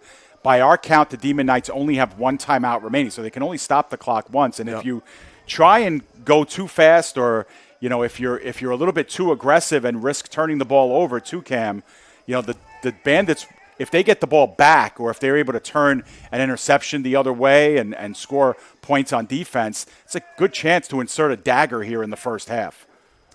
100%. And we've seen how Ugarte can throw the ball down the field successfully. We haven't seen it too much from Caballero until then, where he makes a pass for 10 yards for number 11, Walter Stevens. Sorry, I took over there the play-by-play. No, that's perfectly fine. And that was a nice play by the Demon Knights, as we do have whistles come up, so I'm just pondering about whether or not. Now, there was a flag. Yeah, there was a flag down. And if this is, it looks like it might be on the Bandits, because they are moving up and they're moving the sticks no matter what. Yeah. So they're going to add yards to this. So it might have been a face mask call or a personal foul at the end. So how about this? On one play, they go from the 40 to 25 yards down the field. Yeah. And that's music to the Demon Knights' ears right now as we're coming upon the end of the first half. But, that play, and I'm sorry I don't have the replay for it for you guys at home. You can always scrub back and see it. But that's the first time that Caballero really had a lot of time in the pocket. Yeah. And, a good, clean pocket to step into. That's going to be key as well. Yeah, he needs the time to be able to throw the ball to his receivers for sure. Smith is back in at tailback, and now he's going to spin to the left of Caballero. Again, a lot of players in the box for both teams. The Bandits back off a little bit. Now they throw near side, and the catch is made very close to a first down by Kevin Bragaglia. I believe that's his first reception of the game. Got about 9 yards on the play. Yeah, another big throw from Caballero. He doesn't look the strongest when he's throwing, a little off balance every time. But so far on this drive, he's had two very nice throws that have resulted in near first downs for both of them. They're going to need to continue to run this, to pass the ball down the field. They're nearing the 25-yard line here, and we might have to see a big throw from Caballero depending on how much time there is. And by my calculations, there cannot be that much time left. Yeah, well, we haven't had our 2-minute warning yet. At least it hasn't been a timeout taken on the field anyway. They might have motioned it to both sides. Remember, we did get off late, so we don't know how long the lights will be on here at Facina. So we'll see. But either way, the clock winding down. 2nd down and 1 after the 9-yard gain by Bragaglia. They come in on a rush this time. Good pass in the middle of the field. Gain of about 6 or 7 yards. But that'll be enough to move the sticks. Again, that was Walter Stevens on the catch. And now they're a hurry-up offense here, so apparently the time is winding down. Referee's looking at the clock here. Caballero, it looks like offsides there from the Bandits. Big time. Yeah, they didn't wait for him to spike it. Caballero said, you know what, we'll just let them go offsides here and give us another free 5 yards. And stopping the clock. Right. That's huge for the Demon Knights there. They get to talk with the coach. Caballero talking with the coach right now. They're within the 20-yard line here. They are in the red zone. Caballero's going to have to try to make some magic up here and try to score for these Demon Knights because, once again, the Bandits get the ball to start the second half. You do not want to go into the second half with the Bandits getting the ball and the Demon Knights having no points on the board. That would be very hard to come back from, assuming the Bandits are able to score on their first drive in the second half. So it'll be a 1st and 5 when we come back. The ball will be spotted at the 14-yard line. And the Demon Knights can take the full complement of this play clock here with the clock stopped at this point. Again, we have not heard how much time is left, but there has to be less than 2 minutes at this point, as the Demon Knights were actually fixing to spike that ball before the Bandits went offside. 1st and 5. Still some directions being barked out by Caballero. Bandits feign the blitz, now peel off. Long count. Caballero, again, good clean pocket, and that one is underthrown in the direction of Bragaglia. It'll be 2nd and 5.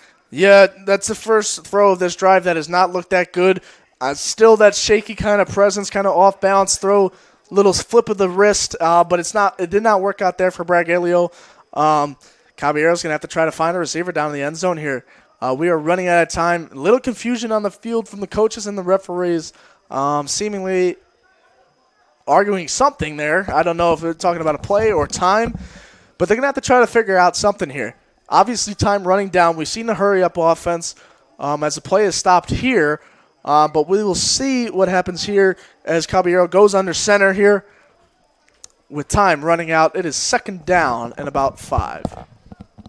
They come in motion here at the line. That's L.A. Richards. Again, decent pocket. They look. Corner of the end zone. It's a jump ball. That's incomplete. And again, the Demon Knights had to turn from wide receiver to defensive back to break up that play. It'll be 3rd and 5 upcoming. Yeah, the defense looked like possibly Kenneth Frederick back there, number 13, almost getting an interception there. Would have been huge to end off this first half for the Bandits. But Caballero and the Demon Knights, their offense gets yet another chance to try to get into the end zone here. I think what they're going to have to do is try to get a 5 to 10 yard play, try to get within 10 yards, and then try to make a throw. It doesn't look like Caballero's deep ball is nearly as good as David Ugarte's from the Bandits. Yeah, and the bottom line is here you got 2 downs to try and get 5 yards here. So mission number 1 is to move the sticks and get it into a 1st and goal situation. Of course, if you have the touchdown, you take it, obviously. But right now, mission 1 is 5 yards. By our count, they still have 1 timeout remaining. That pass in the end zone, incomplete. And again, it was thrown into some coverage. It'll be 4th down upcoming. Yeah, a lot of contact there from Andre Matthews Jr. in the end zone on the Demon Knights receiver. I think that was the half. Yeah, it looks like that was a half. Wow. Yep. And, the Demon Knights are protesting a little bit, but indeed, the Bandits hold yet again from inside the red zone. They're able to hold and keep the Demon Knights off of the scoreboard. And at halftime, we got a 14-0 game. It seems to be, Cam, a little bit closer than the score would indicate, simply by the fact that both teams have had a kind of an equal number of yards in this game, but the Bandits are making the plays when they count. Yeah, 100%. They've essentially done the same thing, but it's coming down to the quarterback play. Caballero has underplayed his value so far at this game. He hasn't been able to throw the ball as good as David Ugarte. David Ugarte has struggled and has thrown some balls wide and overthrown, but when it matters, like you said, and the lights shine brightest, he's got 2 touchdowns for Raymond Toledo. Right. Yeah, and I think that's been the difference. Of course, Ugarte has missed on a lot of throws as well, but when they have to make the play, they have made the play. So what Cam and I will do is step aside, take a break. Our score here at the half, the New York Bandits 14, the Empire State Demon Knights nothing. We're going to step aside here for some halftime activities. When we come back, we'll bring you the second half and get you ready for the final 30 minutes of this Elite Football Alliance game between 2 teams at the top of the table. Stay with us.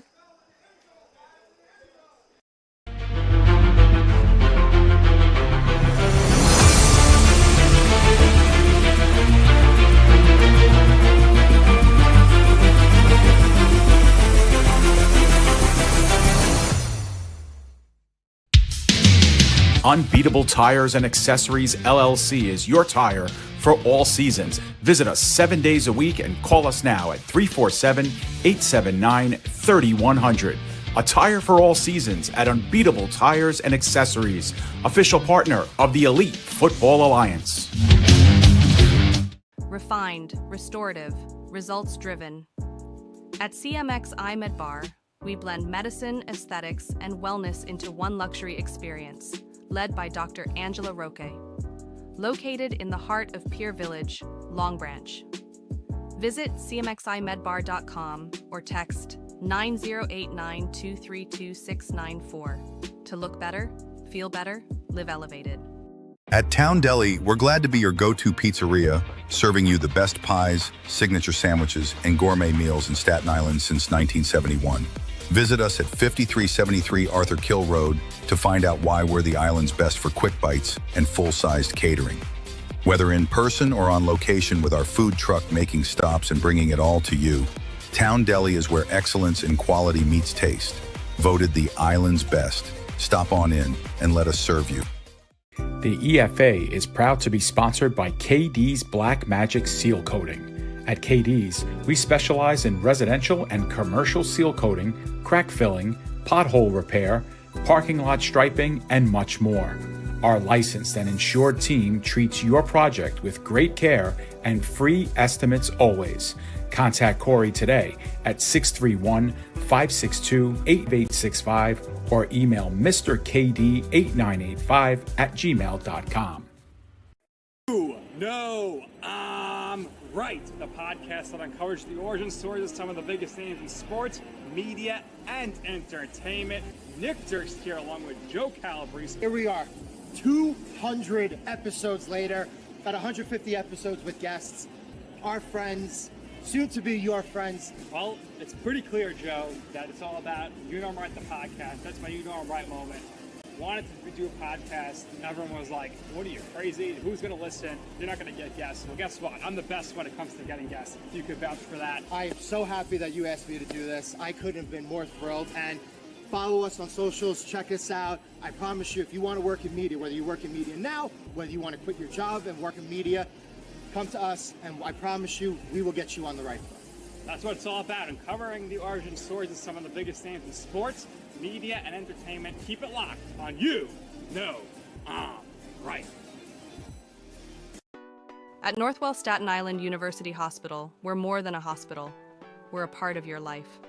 With advanced care in heart health, cancer treatment, women's services, and emergency medicine, we're here when it matters most.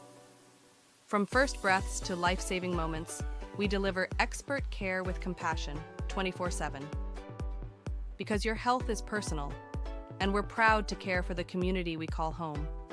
Northwell Health, Staten Island University Hospital, raising health right here on Staten Island. You can't have football without barbecue, and there is no barbecue without the Rib Room's Black's Barbecue, official partner of the Elite Football Alliance, serving up rib plates, chicken plates, and combo plates now. To get your official Black's Barbecue order, call 347-837-5762 or Facebook direct message Sean Kelman. Attention local businesses and professionals. Isn't it time to elevate your game? Now you can advertise your business or product on PDF Sports Network. Your ad will appear on all of our broadcasts, including this one. Don't have a commercial? We'll make one for you, absolutely free. What better way to showcase your product and brand while supporting the best local sports, teams, and leagues? Call now at 732-723-8189 or visit us at pdfsportsnet.com.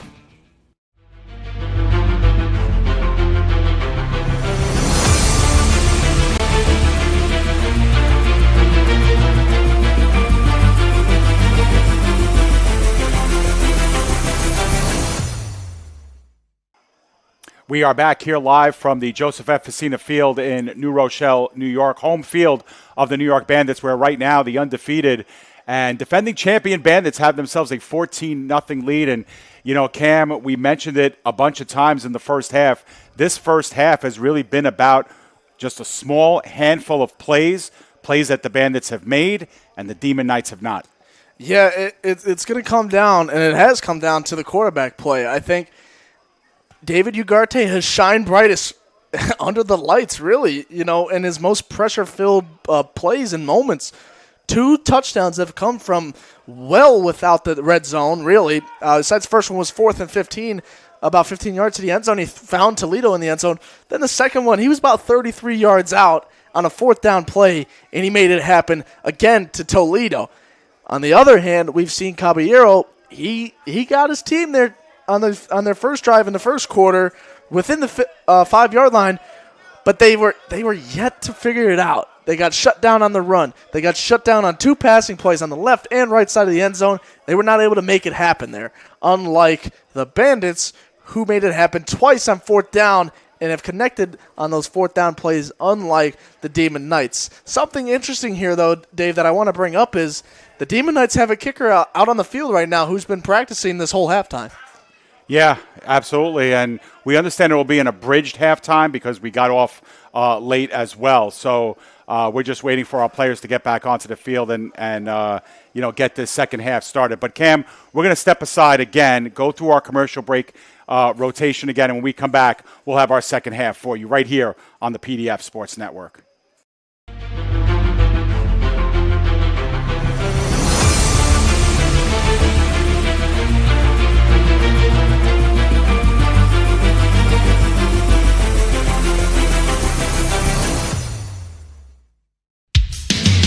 Unbeatable Tires and Accessories LLC is your tire for all seasons. Visit us 7 days a week and call us now at 347-879-3100.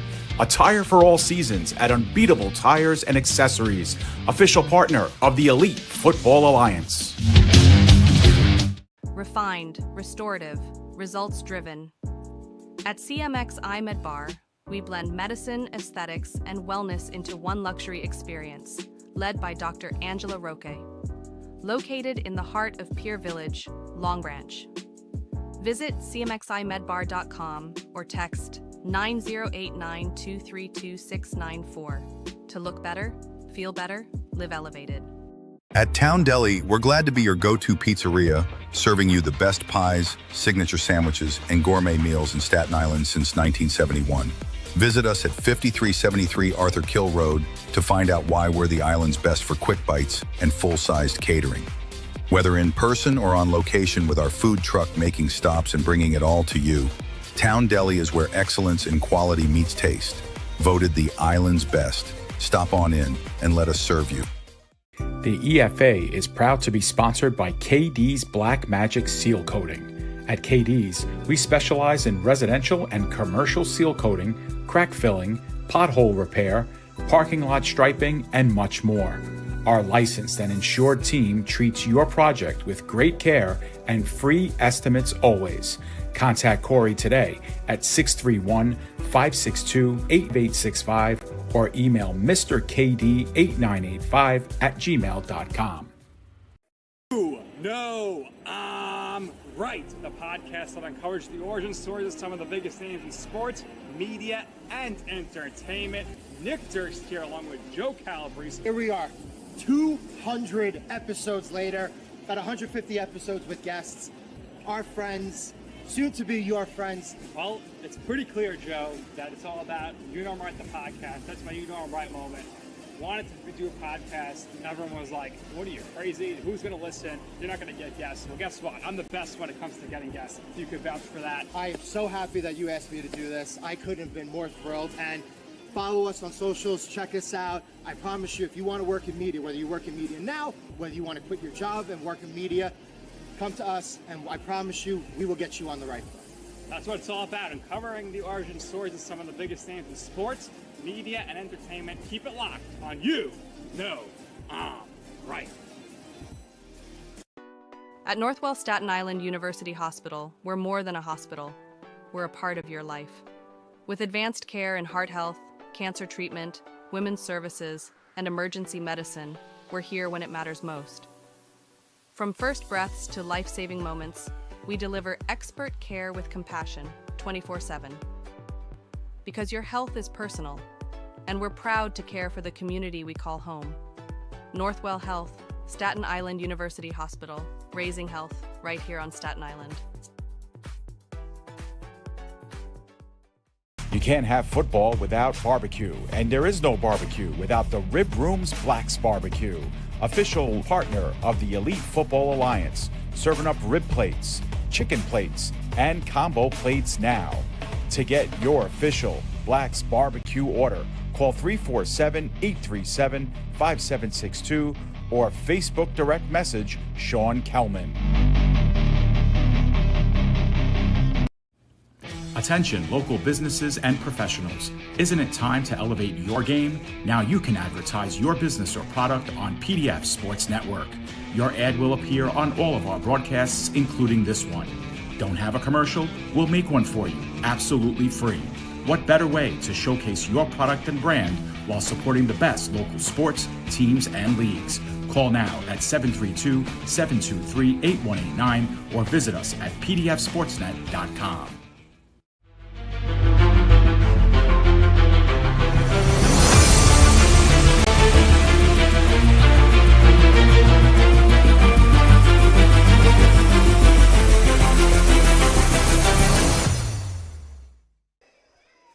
All right, we are back here, and we are just moments away from the start of the second half. It's an abridged halftime, and that was due to the fact that we got off to a late start in this game as well. We were supposed to start at 6 p.m. We started about 7:10 or so in this one, and so both teams agree to take a modest 10-minute break here at the half, and now both teams are getting set. But another point that you mentioned earlier, Cam, was the fact that, the Demon Knights can ill afford to not get points on that last drive. Why? Because they have to give the ball right back to the Bandits to start half number 2, and this is a huge drive upcoming to start the second half. Yeah, 100%. And just we're by the Bandits sideline here, so we hear a couple things that come through from what they're saying and what the coach is saying. Some of them said that I just caught wind of. Watch for the onside kick. I don't know if the Demon Knights will try to do something as crazy as that. Considering they're down 14-0, they might just try to get the ball as deep as they can.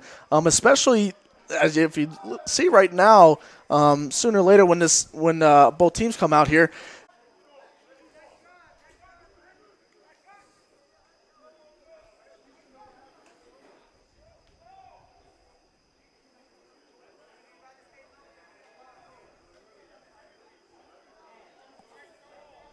All right, we are back here, folks. We apologize for getting booted off the internet here. Our Wi-Fi completely shut down and then turned back on. And we apologize even further because we missed a score. Cam, tell us what happened. Of course, that's how it happens, right? The second we go down for about 2 minutes, the Demon Knights come up with a huge fumble recovery in for a touchdown. They're going to go for a 2-point conversion, but the Demon Knights made a big play, big stop on the Bandits, come up, scoop the ball, and get into the end zone for a huge touchdown. We were talking about it all half. The Bandits going to come up with a lead. They're going to be up 14-0, and they're going to get the ball, right, to start the second half. Boom, in come the Demon Knights, fresh off a 10-minute break at half, and in comes the Demon Knights, big scoop for a touchdown. They're going to attempt for the 2-point conversion. This will be huge if they get this here. Go figure that. We get bumped off the air, and we get right back on, and a touchdown was scored. A big scoop and score. Yeah, big scoop and score. So they don't score on the offense. They score defensively, and they're going to get whistled for a false start here, will the Demon Knights. So they'll have to take the 2-point conversion now from the 7.5-yard line instead of the 2.5-yard line. And yeah, they're at 6 or 7 yard line. Yep. I don't know what it is, something like that. Yep. But still, I mean, regardless, it still will be a 1-score game because both teams are still going to be going for the 2-point conversions. Right. And it's a big play because offensively they did not score. It was the defense that scored. So they're still looking as an offense to get into the end zone here. And they're going to have to put together a 2-point conversion on, if they're able to score again, if not on this drive. So it's about plays like this, special teams, essentially. Although it's an offensive play from scrimmage. Caballero, the toss to Lopez. Lopez trying to put on the afterburners and gets the pylon for the 2-point conversion. However, there is a flag down, right. It's going to be on the Demon Knights, so it's going to come back even further now after we've seen the signature Demon Knights play, which has been the kind of pitch off to the right or to the left, and it ended up working there for Lopez, but the play is coming back as the referee says a little bit of a holding from the offensive line there, grabbing on to the pads of one of the defensive linemen. Yeah, that hurts. That hurts because that takes points off of the board. That's 2 points that come off. And now you're looking at a 2-point conversion attempt from the 18-yard line. Yeah, this is going to be a harder one, especially for Caballero, who hasn't shown the best arm so far. I think the furthest pass he got is about 9 to 10 yards. Yeah. So we'll see if he can try to relay something into the end zone or try to maybe go for another pitch and hope the offensive line and receivers alike get out in front of possibly Tyshawn Lopez and try to find his way into the end zone for the 2-point conversion. But nonetheless, still a huge play that they were able to scoop and score a touchdown on the Bandits' first drive of the half. Yeah, you mentioned Tommy Montanaro kicking some bombs during halftime with field goal, but that's still not on the table here at this point. The fake pitch, the give instead to Bragaglia. Bragaglia makes one man miss, now goes inside the 10, at the 5, dives in. 2-point conversion is good. It's 14-8. What a play. Well, we got a little fight scuffle down there. Flags are flying. Bunch of flags. We now see 4 flags on the ground. Probably will be offsetting. But still, we see a fake pitch from quarterback for the Demon Knights. A lot of fight going on. Yeah. Sorry, I'm getting distracted by that.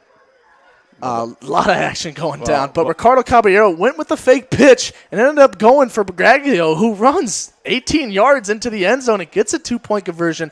Very huge. Number 27 for the Bandits, Andre Matthews Jr., very into it here. Very, very angry. He's definitely got a flag off him. Yeah. Screaming. I don't know what happened, but they are not happy out there, especially, giving up a fumble on the first drive of the second half.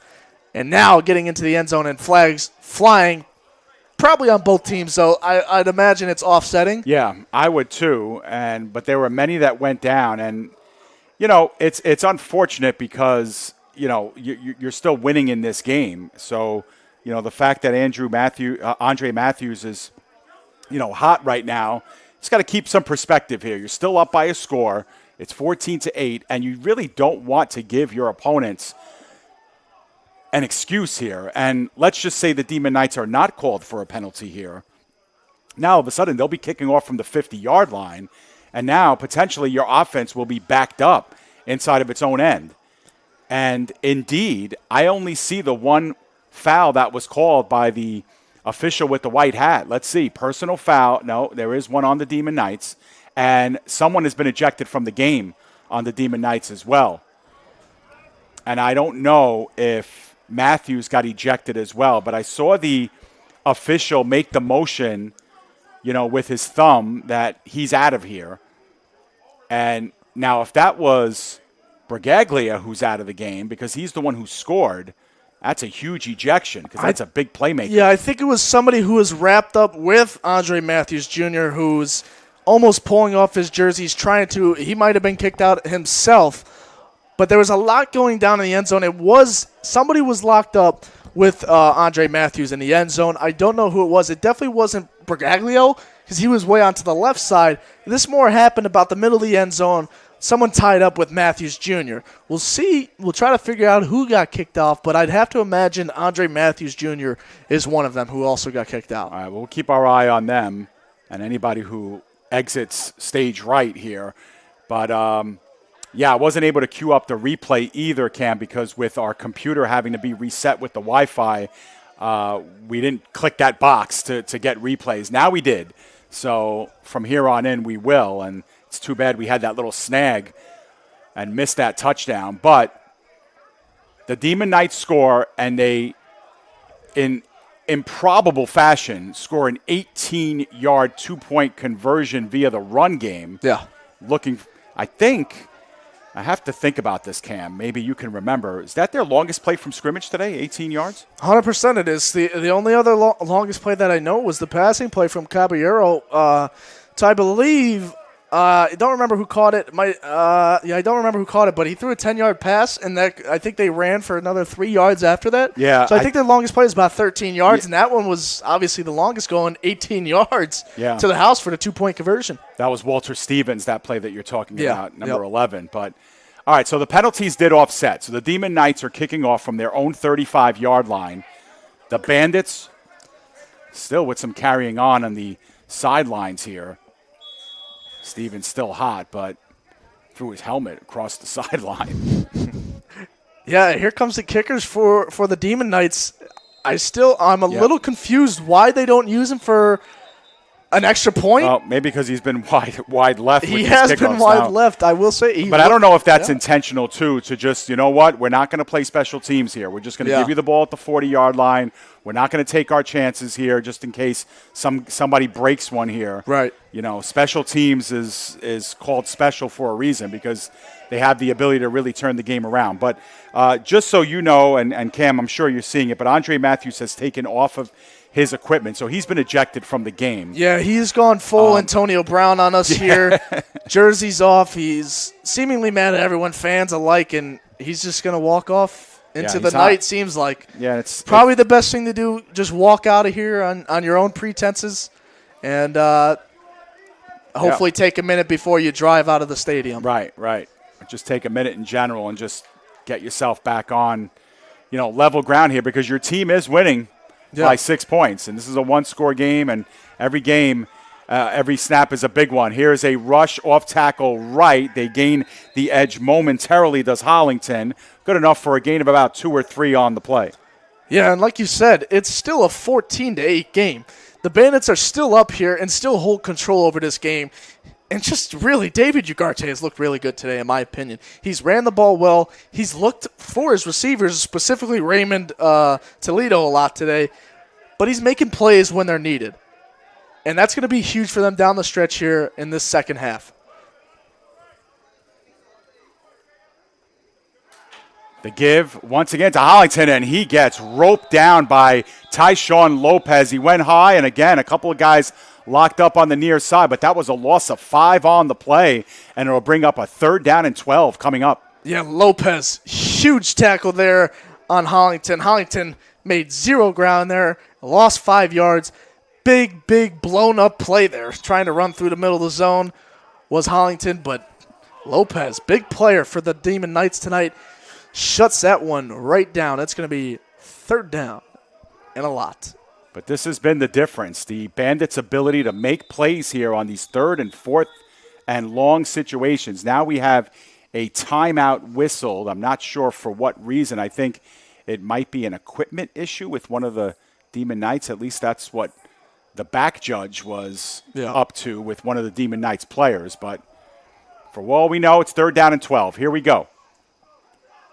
Ugarte steps up in the pocket. He gets rushed. He gets out of it, and now is taking off. 45. He backtracks and loses a few yards, and it'll be 4th down and about 6 coming up. And perhaps that was not the thing to do, was go backwards, but that's a good open field tackle for the Demon Knights as well. Yeah, Deshaun Harris, number 20 for the Demon Knights, got to Ugarte first, but Ugarte ended up breaking that. But then it looks like he might have had a chance at a 1st down had he stayed with how he's played throughout the game today, which is going after the defenders, running right into them.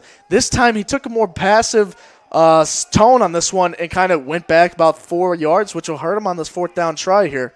So we'll see if they get through it. It's 4th down and 7. They're 2 for 2 on 4th downs tonight. Ugarte going middle of the field, and that one too far extended and incomplete in the direction of Jenkins, and the Demon Knights will take over. But, Cam, there is a flag down near where Ugarte was hit, but it will be a holding against the Bandits and most likely a declining of the penalty, and the Demon Knights will take over. Yeah, I was going to say Ugarte had a lot of time there on that throw, obviously probably to the benefit of having an offensive lineman holding the defensive lineman.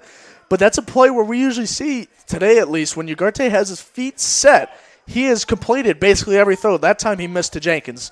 And it will be a overturn on downs, and the Demon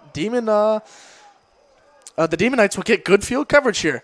They'll have to go about 50 yards, even less than that, really, to try to tie up this game. And if they go for 2 again, which they have done, they will overtake this lead here. Yeah, and momentum officially has swung in this one. The Demon Knights forcing a turnover on the Bandits' first drive of this second half.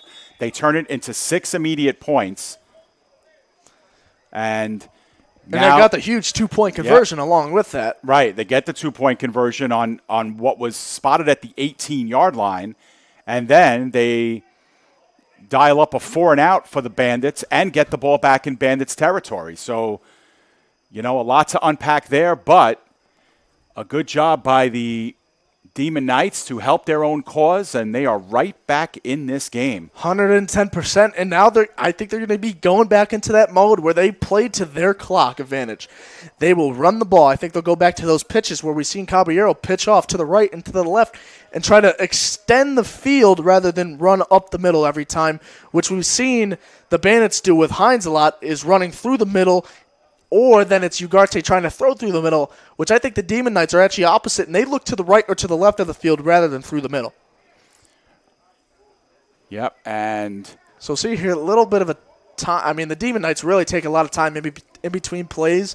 I don't know if it's kind of an official timeout, if the officials are looking into something or trying to set something up here, but the Demon Knights have historically taken a lot of time in between plays. Yeah, well, I think that timeout was called by the Bandits. At least that was the motion that was done by the official. Okay. So I could be wrong. We'll try to get it right later when we get another timeout call. We'll see how many they have left. But the result of all this is as follows. The Demon Knights have it 1st and 10 at the Bandits' 43-yard line. This is their first official offensive drive of the second half.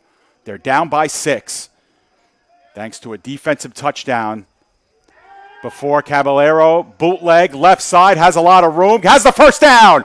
Outside the 25-yard line, he dips in, and that's a gain of close to 20, and it'll set them up just outside the red zone. Yeah, and just as I just said before the first drive for them, official drive on the offensive side this half, they look to the left and to the right. We don't see much action going through the middle for the Demon Knights.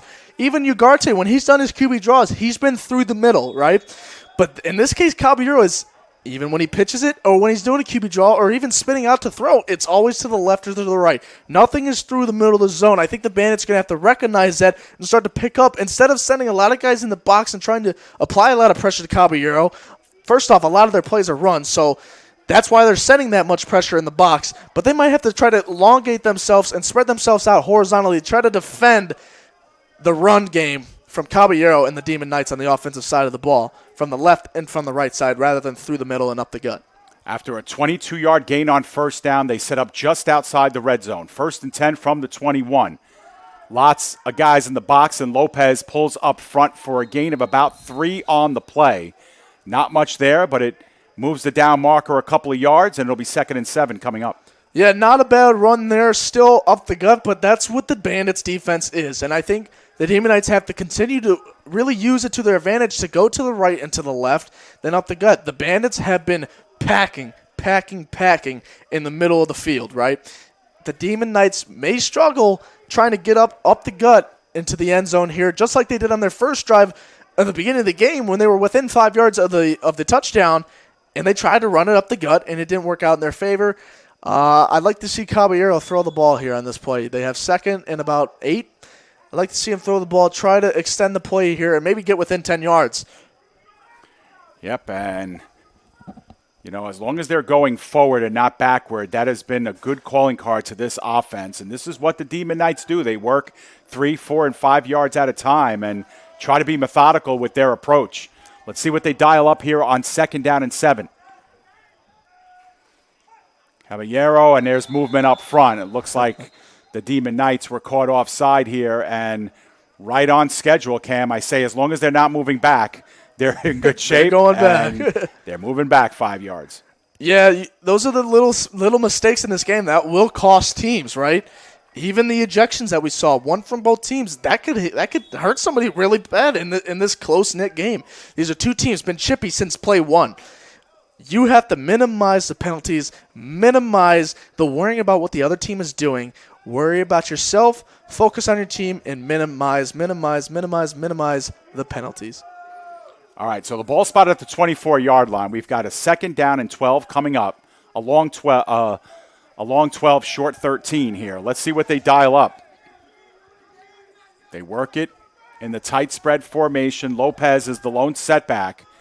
Just about everybody in the box at this point. Caballero under a lot of heat, and he's tripped up enough to be taken down right at the 30-yard line. Another big loss here is going to set up a 3rd and very long. Yeah, huge play from Kenneth Frederick, who breaks free from the offensive line. We saw a lot of guys before that play, really about 9 guys in the box right there, just a full-blown blitz on Caballero. Caballero had nowhere to go, scrambling from the second he got the snap from under center and just had nowhere to go. Got tripped up by Frederick and ended up falling to the ground. That's a huge loss of yards and actually going to put him out very far from this first down, nearly 20 yards. Yeah, it's 3rd and 19 officially here, and you have to feel for Caballero there because, as soon as he turns, he's got a man right in front of him, kind of pirouetted back there and unassigned blocking assignment there.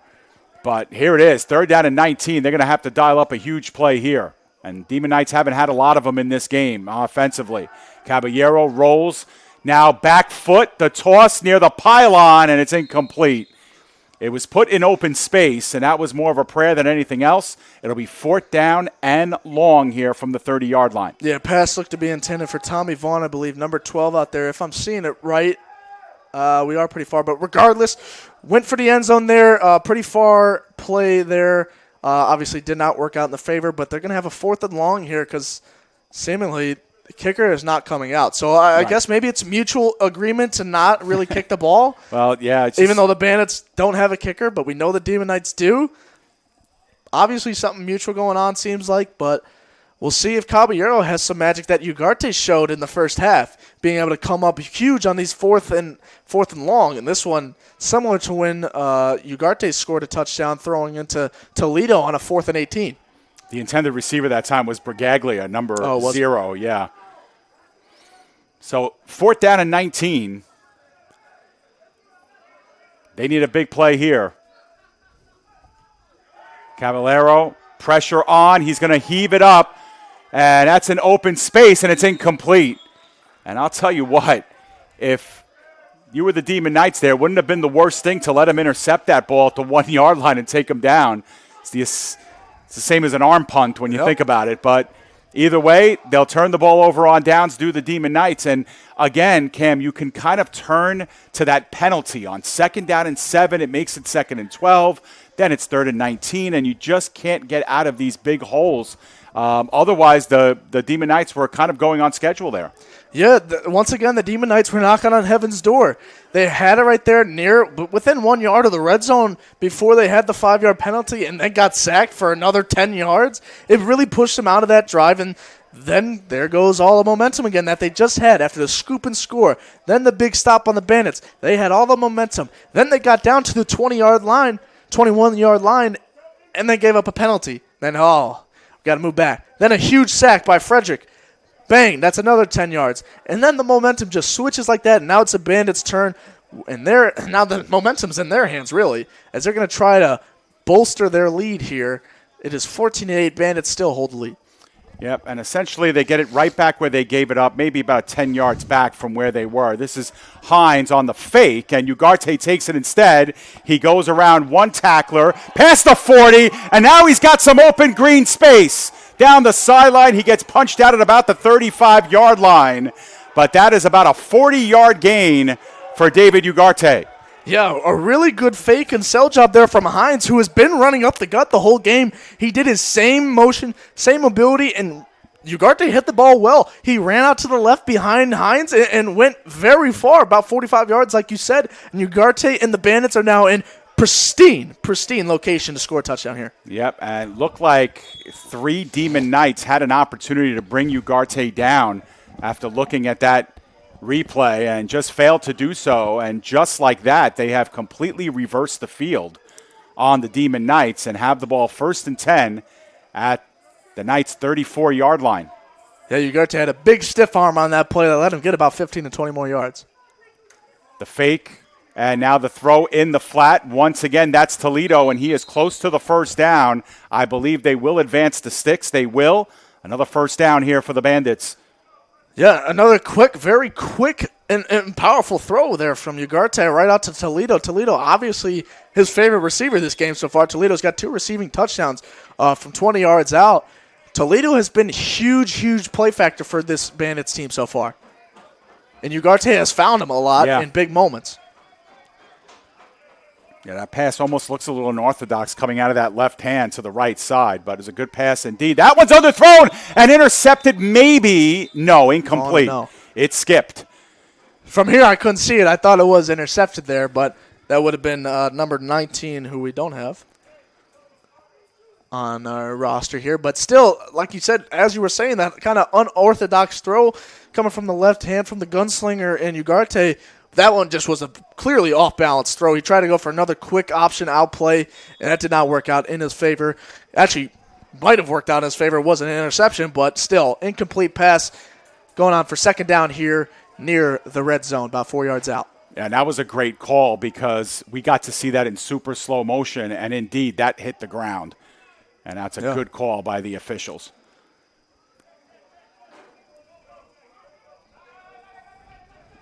Second down and 10. Ugarte taking the full breath of the play clock here. Couple of changes at the line of scrimmage. The fake underneath. They look out into the flat. The pass is caught near the 20-yard line. Gain of about 4 or 5 yards on the play made by Christopher Fabian. Yeah, Fabian, another solid play there and another solid catch. Just another quick pass. It's almost like they're looking for these quick check down plays in a sense, but just looking for the guy who's wide out right away and try to catch the ball and run with it. There's nothing really too serious about it or too crazy. It's looking for the man who's open and just try to run with that. Yep, one of these plays where take what the defense is giving you. If they're playing soft on the corner, take what you can get, let your wide receiver do the rest. 3rd and a long, 3 short, 4. They give underneath to Holling. I think that was, Hollington. It was, number 32. And he gets closer to the first down, but he is going to be short. Yeah, they're going to be 4th and short here, about 2 yards away. We know how good Ugarte and this Bandits offense has been on 4th down. And this one's actually the closest they've been on 4th down, so I'd imagine that they have success here. I think that's the end of the 3rd quarter. Yeah. Looks like they're calling it. Yep, we're going into the 4th quarter here. Wow. So they're going to switch sides up on us. We'll be down 4th and 2 here for the Bandits offense here, heading into the 4th quarter. The Bandits are up 14-8. Yeah, and it just goes to show that, the amount of times you're going to get the ball in a game like this is going to be, it's not going to be a lot. Let's put it that way. So, the Demon Knights, how many times are they going to get the ball, Cam? Once, maybe twice before this game is over. And so it makes it paramount for them to get a stop here. And they're going to have another long time to really talk about this play defensively, as will the Bandits offensively, to draw up what they want to do here on 4th and 2. But they've been very good in this area of the field on 4th down. That's really been the difference in the game between these two teams. But especially with the final 15 minutes now put on the clock, if you're the Demon Knights here, you almost have to get a stop. Yeah, 100%. And the Demon Knights have struggled at getting this stop on the 4th down near or in the red zone. Right here, they're 2 yards. Well, actually, they're within the red zone here, and it's going to be 4th and 2. This is the shortest 4th down that they've had to cover within the red zone. But then again, the Ugarte and the Bandits have just looked so good in the red zone, not only the red zone, but also on 4th down. The Demon Knights need to get this stop to stay in the game. They have to swing the momentum back to them. It'd be great if they could get another scoop and score, but for now, all they need is a stop. Yeah, they just got to get off the field, does this defense. And, this is more like a 4th and almost 4 here, as they didn't really give them anything on that 3rd down rush. So we're going to change this to 4th and 4. A big play here. That being said, almost everything on the table on a play like this. I wouldn't be surprised if Ugarte runs this one himself. Let's see what they opt to do here. Try to draw him offside. Nothing doing there. Ugarte stays in the pocket, and here he comes. Takes off. Gains the 15 and hurdles a defender in order to get the first down. Yeah, and that was a close one there. Ugarte found his way. The rushing defense there was pretty good. But then again, Ugarte spun around, got out, and it was actually close there. Ugarte, as he was going down and he hurdled over the defender, the ball was bobbling around. Yeah, it was. I was wondering if that maybe would have dropped, and we would have seen another fumble recovery from the Demon Knights, which would have been awesome for them. But we have another player down, number 20 for the Demon Knights. Deshaun Harris is the player who's down now. That is the 3rd Demon Knights player that has been down on injury since the beginning of this game, and we've seen no Bandits players get hurt so far, but the Demon Knights have been getting and killing, especially with this low roster. Yeah, and we just got a chance to see that one in ultra slow motion as well, and you were right about that bobble, Cam, and but you got away with one it. there. He held it, stayed with it, fell out of his hand as the defender hit his knee, and it kind of popped up a little bit, but God willing, he held on to it. And got the first down. That's a much-needed play and terrible loss for the Demon Knights, giving up another 4th down play where they could have, turned the ball over on downs. But once again, the Bandits, they find a way when the lights shine brightest. Yep, and it's good to see Deshaun Warrior Harris coming off under his own power, although he does need a little bit of help coming off. But, The other thing about this, too, Cam, is that if you're the Demon Knights, it's still early enough in the 4th quarter where they can afford to bend as long as they don't break. But right now, it is the breaking point. The ball is at about the 8-yard line, 1st and goal, and that was the 3rd time the Bandits converted on a 4th down in this game. They're 3 for 4 on 4th downs, and that's been the big difference. But still, if you're the Demon Knights, you have 4 downs to stop the Bandits here from going 8 yards up the field. And if you can get that stop, you're still in this game. Yeah, the thing that worries me most is that the Demon Knights' only points have come off of defense. Right. They have failed to succeed and score on offense. But while they've gotten very close and they've been knocking on heaven's door, they have not been able to get into heaven in that case. Fair point. Fair point. They're going to have to show something with that offense, but it all starts with getting a stop here. The shovel pass, and that was blown up for a 5-yard loss. So it'll be 2nd down and goal, and the Demon Knights were not fooled. Yeah, number 19 on the Demon Knights broke up the offensive line greatly there. They read that shovel play right off from the Bandits, and they shut that down, and that's a huge play from them as it will knock them back another 5 yards, and it'll make it 2nd and long here to try to get into the goal. Now, remember the Bandits' first touchdown of this game. It came on a 4th and goal from the 15. This is 2nd and goal from about the 13. Have they spotted this ball? Yes, they have at the 14-yard line. Yep. So still 3 downs to score here if you're the Bandits. So you don't have to get it all in one shot here. If they can get something to get it close to the 5-yard line, I think that's when they're at their best because really they can run or pass or a keeper from Ugarte as well. So still a lot on the table here on 2nd and goal. Coming on a blitz to the Demon Knights. They put some pressure. That ball in the flat, incomplete. However, the Demon Knights may have been offside, and this might have been a free play. Ugarte signaling that it's on the Demon Knights. We'll wait for the official ruling. Yeah, it is. So that'll put the ball 5 yards back, probably to the original line of scrimmage inside the 10. Yeah, and they'll get that 5 yards that they lost on that, essentially a sack, even though it's a running back, but they'll get that 5 yards back and the down back. Yeah, so it'll remain 2nd down and goal from the 8. Yeah, so actually, they put it just inside the 10 here. Yeah, there you go. The Demon Knights shooting themselves in the foot yet again with these penalties. Yeah. Obviously, look for Raymond Toledo. He is right now lined up, shadowing the wide receiver on the near side here. He's technically in the slot. And now he's in motion. He's been the target here in the red zone. Ugarte looking in his direction. However, he opted to put that one in the direction of Fabian. Incomplete as it was underthrown. 3rd and goal coming up. Yeah, you were talking about Toledo getting in motion there. I thought we were going to see the ball to him. That's what we saw in the last 2 touchdowns that he caught. He was almost in motion or getting to in motion. Then he finds himself in the middle of the field, and that's where David Ugarte has been able to throw very well throughout the whole game. Up the middle and in the end zone. That's where both Toledo's touchdowns have been, through the middle. And that's where we saw Toledo motion through. He motioned, went right across through the middle, took a little cut, a little to the left, but Ugarte was not looking at him. Instead, he was looking for number 17, Fabian. Yeah, which resulted in incomplete. It was actually a good look, too, because the Demon Knights knew that Toledo needed to be covered, and they had 2 guys on him. Yeah. So they go to Fabian instead. All right, here we go. 3rd and goal from just inside the 10-yard line. Good pressure coming in from the Demon Knights, and they wrap up Ugarte and bring him down. Jason Pickens with the sack, and guess what, Cam? It's going to be 4th and goal from the 15. We know the Bandits are not afraid of playing on fourth down here, and they have succeeded all too well. But Jason Pickens, his 2nd sack of the night, is a big one.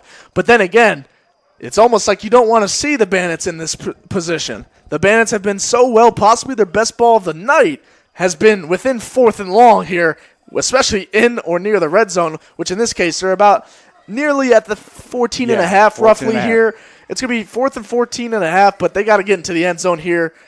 It's going to be close here, but David Ugarte has shined so well here in this position. We'll see if he can do it again. Is there magic for Ugarte and the Bandits? We'll see right now. They scored the first time on 4th and goal from the 15. This is 4th and goal from the 14 into traffic, and it hits the defensive back in the back, and the Demon Knights hold. There we go again, Cam. Bend, bend, bend. They refuse to break. That's right. That ball was intended for Jonathan Jenkins there in the end zone. I thought we might have been seeing Toledo again try to cut through the middle, but the Demon Knights have picked up on Toledo. They are guarding him very heavily because Fabian and Jenkins have not been too involved in this game thus far. It's been Toledo, but the Demon Knights finally covered a 4th down, and like you said, they have bended. They have bended. They have bended, but they have yet to be broken, and they still go on. It'll be a turnover on downs, but in this case, they have to march down the field 85 yards to try to score this one. We're going to have to see some throwing from Caballero here because you don't want to run out the full clock here. Yeah, 1,000% here, Cam, because the way this game is going, the Demon Knights might only get the ball, this might be it. Or at the very least, maybe they'll get one more drive if they can hold the Bandits to a 3-and-out if they can't convert here. And so the first things first, you have to get out from the shadow of your own end zone here. And, if the Demon Knights are who they are, Cam, they want to still be able to run the football. Yeah. But when you get deeper and deeper into the fourth quarter, especially if you're looking for maybe a second and a third opportunity, they're going to have to start putting the ball in the air. Let's see what they dial up here on this crucial drive here, their first one of the fourth quarter. Yeah, the offensive line for the Demon Knights have to be pristine. They have to execute every play here. They have to give Caballero as much time as possible. Nonetheless, also, if they run, they have to be out there in front blocking, creating holes for really all their running backs, but mainly Tyshawn Lopez. Under center will be Caballero, and now we have a flag down, and it will be a delay of game on the Demon Knights. So here we go again. They go backwards 5 yards to start things off, and this has been the Achilles heel for this Demon Knights team, their ability to pick themselves out of a big hole. Now you have 15 yards to go on first down instead of 10. Yeah, it's like they start digging their grave 6 feet under, then they fill it, and then they turn around and start digging again, digging again, digging again. It's crazy. So now, dealing with a 1st and 15. Let's see if they continue to run the football here or if they're forced now to put it up. They're at just inside their own 10. Caballero's going to keep it. Caballero gains the 10 and is getting held up at about the 15-yard line. So he gets the penalty yards back, and it will set up a 2nd and about 10 coming up. Yeah, that was good for him to get back to the line of scrimmage to where they needed to be at the start. It'll be 2nd down and 10. I think we're going to see Caballero throwing the ball a little bit more here, especially with these penalties that are just keep driving him back. They need to throw the ball. Offensive line has to have good pass protection here.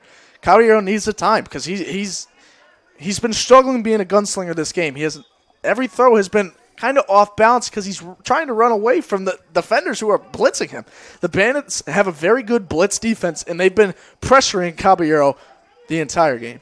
Now, by our count, the Demon Knights have all 3 of their timeouts left. We don't know how much time there is left in this game. We got to figure we're about at the 9 or 10-minute mark. 2nd down and 10 for the Demon Knights. They get the penalty yardage back on the first down. There's the end around, and will they get the edge? L.A. Richards looking to get back to the line of scrimmage. He does, and turns it into about a 4 or 5 yard gain.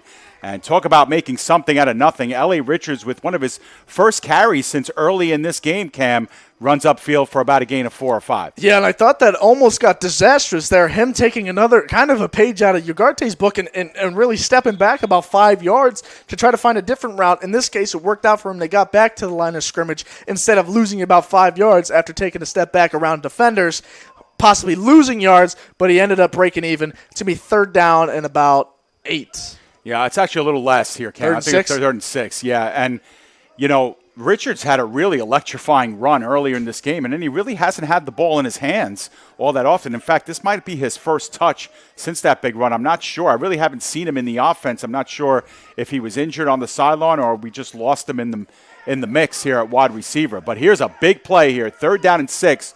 The Demon Knights really can't afford to go for it on 4th down this deep in. They need a big play here, and they give it up the middle, and fighting for the first down and getting it on the 2nd level was Lopez, turning it into a first down. He needed 6. He got 16.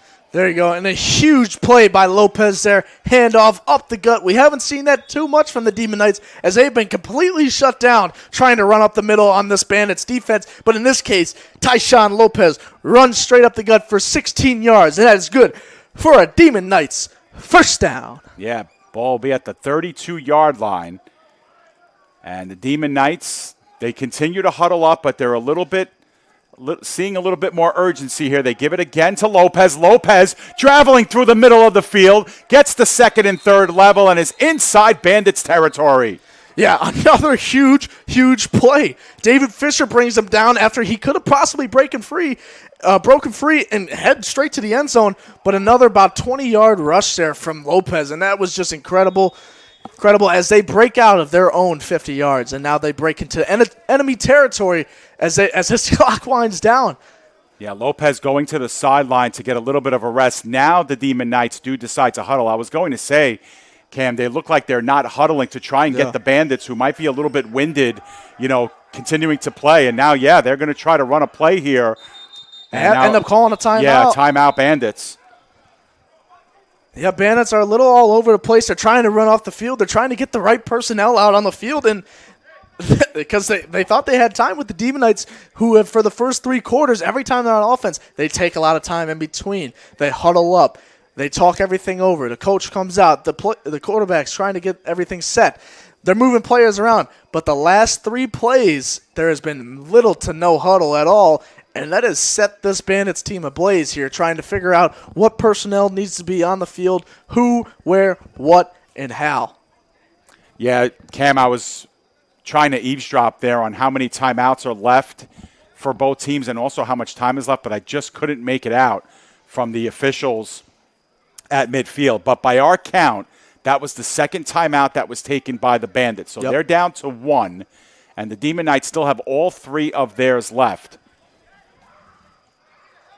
And again, just trying to pick up if there's any sort of discussion on how much time is left, and we haven't been able to pick it up once we take our headset off. But we'll keep our eye on that and keep our ears open and listen in for it if we can. But either way, the Demon Knights had one mission, Cam, was to get out of the shadows of their own end zone, and they've done that at the very least. And now they've put themselves in a position where now it is a 4-down game. Yeah. Now they can take all 4 downs to get a first down here as they venture in towards the end zone. And they have not scored on offense tonight, so that's the negative part. But it's not for a lack of building up yards. I would say the yards in this game, Cam, are probably even. Maybe even a slight edge to the Demon Knights because they've been a little bit more methodical with how they've gone down the field. They might not have the big plays in this game, but they've racked up the yards. Can they turn it into points? That's the key. The give up the middle this time is not going far, but bending and twisting for about a 2-yard gain were the Demon Knights that time, and at least they move the pile forward and get themselves 2. Yeah, like you said, the yardage is probably about the same, if not an edge for the Demon Knights. They have marched up and down this field in all 3 quarters every time.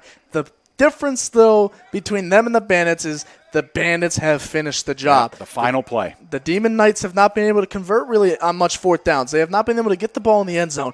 Their best drive was their first drive of the game in the first quarter where they marched down right away to the end zone, got within the 5-yard line of the end zone, and they tried to run it, got stopped. They tried to go left, got stopped. They tried to pass right, got stopped, and they ended up not scoring. And that play could cost them big time, but also you look to the penalties that have moved them back after these big drives and these big runs and these big passes. They get down the field, but then they shoot themselves in the foot, and they're right back down. And the way they are huddling up here and taking their time leads you to believe that they want this to be their final offensive drive. And they want to score the touchdown to tie it and then have a chance to win it. Perhaps.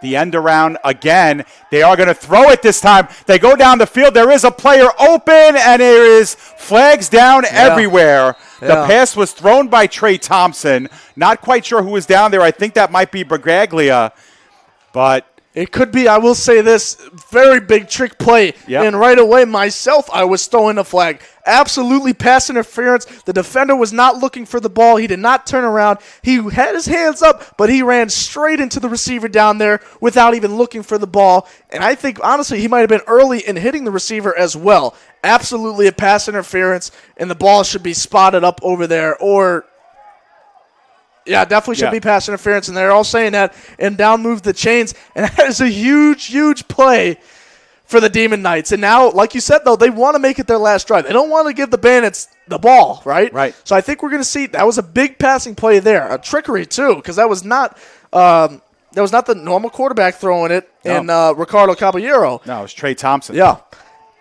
Yeah, and the EFA, pass interference, is a 15-yard penalty and an automatic first down. So this sets up the ball at about the 28-yard line. They're in the final third of the field. Yeah, I think we'll see him run a little bit more here, try to run down that clock. I would agree, and it is a pitch to Pregame. Pregame turns towards the sideline, still racing in, and breaks another for a touchdown. The Demon Knights have tied the game. Kevin Pregame, touchdown for the Demon Knights. It is a tie game. They're going to get a chance to overtake the lead here with a 2-point conversion. That is a big miscue from the Bandits, letting up a pass interference, giving them the yardage. The Demon Knights went 85 yards down the field after stopping the Bandits on fourth down, which we have not seen all game, in their own territory. March up the field 85 yards. And then goes the Demon Knights for a touchdown. It is 14-14. The Demon Knights will be going for 2 points here. Now there is a big conference going on here. And there was no flag on the play, but I don't know if there was a timeout here or what's going on. But the Demon Knights officials are on the field. They're all collected at about the 18-yard line. A couple of cases being pled. The ball has been spotted in the position of, going for the conversion here, but I just don't know what's happening. I will say I don't know what's happening down there as well, but the kicker who we've seen for the Demon Knights, he had his helmet on and was on the field for a couple seconds before all this confusion happened. I don't know if they're talking about maybe going for a PAT rather than a 2-point conversion, or if there was something wrong with Pregame and his touchdown score. I don't know what the case is. We'll try to listen in and try to figure this one out. Yep, and I don't know if we can pick anything up. Cam has taken off his headset and is going to try to eavesdrop down there, but whatever it was, I don't know if this is a timeout as well that was called by the Demon Knights, but it sure seems to me. Let's see here as the white hat is about to make a signal. As a timeout, official timeout. And maybe there was some discrepancy with the score as well, because the way the Demon Knights were demonstrating it almost was as if they didn't know what the score was, and maybe they were saying it was 16-6 or whatever, but we have the right score, rest assured. It's 14-14. Yeah, I went out there to try to listen in. All I heard is a bunch of chatter from the sideline, from the Bandits sideline. They're obviously not happy with something, most likely their defense for letting up these points, but nothing official that I can see. I believe it's a good score, and they're going to be going for 2 here. This is for the lead. The Demon Knights, down by 14 at the half, have worked their way back. A defensive touchdown and a 2-point conversion and a 28-yard run by Kevin Pregame has tied this game up with a 2-point conversion pending. Lopez is the only running back in the backfield. Caballero under center. Bandits showing blitz. They back off just a little bit. It's a fake, and Caballero is going to throw in the flat. The catch is, it's good. It was made right at the goal line, and they go in from there. And how do you like this, Cam? ESDK goes up by 2. This is awesome. If you would have asked me how this second half would be, I would have told you the Bandits would be in full control. The Demon Knights, they couldn't finish in the first half. They were getting blown up, and the Bandits took a big lead and took a big advantage, going up 14-0 after the first half. The Demon Knights weren't finishing throughout the whole entire game, but they started off the second half. What they do? Scooping a score, touchdown. They miss out on the 2-point conversion there, but then, or no, they actually got the 2-point conversion. Right. Sorry, excuse me. Then they make a big stop here on fourth down. The Bandits, who have been so good and have executed perfectly on their fourth downs, they stop that within their own red zone, and then they march up the field 84.5 yards for a touchdown. And then on top of that, they get another 2-point conversion for the lead, trying to knock off the defending champions in the EFA League. Unbelievable, the situation and the circumstances that have developed here in the fourth quarter. The Demon Knights, with all 16 of their points in half number 2, they've overcome a 14-point deficit. And we said it at halftime, Cam. It was 14-0, but it didn't really feel like 14-0. The gameplay was very close. It was just a handful of plays. But you got to give the Demon Knights credit, 85 yards on that drive. And they started that drive on a 1st and 15. They were able to climb out of the hole and go the rest of the way. And once I got a chance to see the 2-point conversion on replay, Cam, that was a pretty easy 2-point conversion. There's nobody around the receiver. Yeah, our vision is skewed here. We got a bunch of panels in front of us as well that we couldn't see it clean. But once we saw it from the camera feed, yeah, that was easy pickings. And the Demon Knights are up by 2 here. Now, we still don't know how much time is left. We're going to try and eavesdrop as much as we can. And if we get the time, either from Alex, our camera operator, or if we're able to hear it, he'll relay that up to us. But in a game where there have been minimal possessions, this could be the final one for the Bandits. Yeah, I just got to say this. Like you said, the 14-0 score felt closer than it is because – personally, in my opinion, I don't know the full stats on it, but I believe the Demon Knights have more yardage on the field, right? I think so. And this is the first time out of a couple drives that they finally have finished. They got a nice scoop and score on defense. That was their first score. Then they went on to finally get this 85-yard drive for their first offensive scoring points. That is the key, absolute key. They finally finished, and they needed to do that. They needed it. Yeah, we were talking about the only difference in the game at halftime was the final play of drives, how the Bandits were able to put a cap on some of these final plays on 4th down, convert them into points. Well, the tide has turned a little bit here, and the Demon Knights, of course, helped along by the defensive touchdown. But here we go. This game not over. The Bandits have the ball in their possession.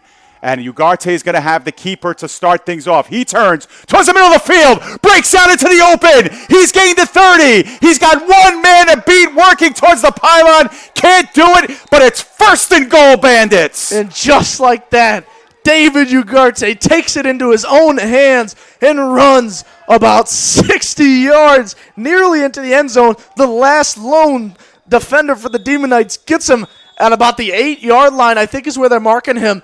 Flags now saying on the Demon Knights, I believe. Yeah, it came after the play for sure.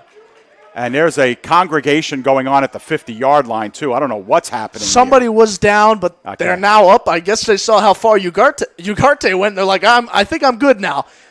So the flag was against the Demon Knights, and it's going to be a half the distance foul. So it's going to set the Bandits up 1st and goal from the 4-yard line. And this is what makes the EFA so great. I mean, a 1 versus 2, teams with a lot of parity up and down, the amount of 1-possession games, the amount of 2-possession games. This has been a war, and the Bandits on offense have just right-hooked the Demon Knights, but can they put them on the canvas? Let's see what happens here. 1st and goal from the 4. Direct snap. Ugarte gets bottled up and taken down for a 3 or 4 yard loss on 1st and goal. Yeah, barreled on that number 19 for the Demon Knights yet again, blowing up the run. Stopped Ugarte big time there, but I will say it might almost be good for the Demon Knights that Ugarte got that far. Depending on how much time there is left, if they get a quick score here, it'll be in the Demon Knights' hands to try to get back up and march up the field to try to score. So either they make a big stop here with the 2nd, 3rd, and 4th down and try to hold these Bandits on the 6-yard line, or they march themselves back down the field and try to score a touchdown. 2nd and goal from the 7. The fake and the throw into the flat to Hollington, and he gets wrapped up for a loss of 3 yards by Tyshawn Lopez. 3rd and goal from the 10 coming up. Tyshawn Lopez doing it all tonight. Big plays on the rushing game, and then blowing up a big passing play there from Ugarte over to his receiver. It's going to be 3rd down here. This will be huge. They got essentially 2 more downs here unless they get a 1st down to score a touchdown. Wow, 2 plays. Now the ball is actually spotted at the 11-yard line.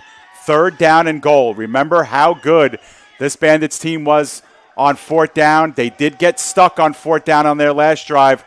Right around here, they got stuck at the 14-yard line. This at the 11. 4 wide receivers set. The Demon Knights only rush 4. It's a keeper by Ugarte. He gets inside the 5 to about the 4-yard line before he stood up there. It'll be 4th and goal inside the 5. And the Bandits and Ugarte, another 4th down try here. They've been successful on everyone but one, and the last one resulted in an 85-yard march down the field for the Demon Knights. The Demon Knights, if they can get this one and pull off this stop, they will have to march down about 97 yards.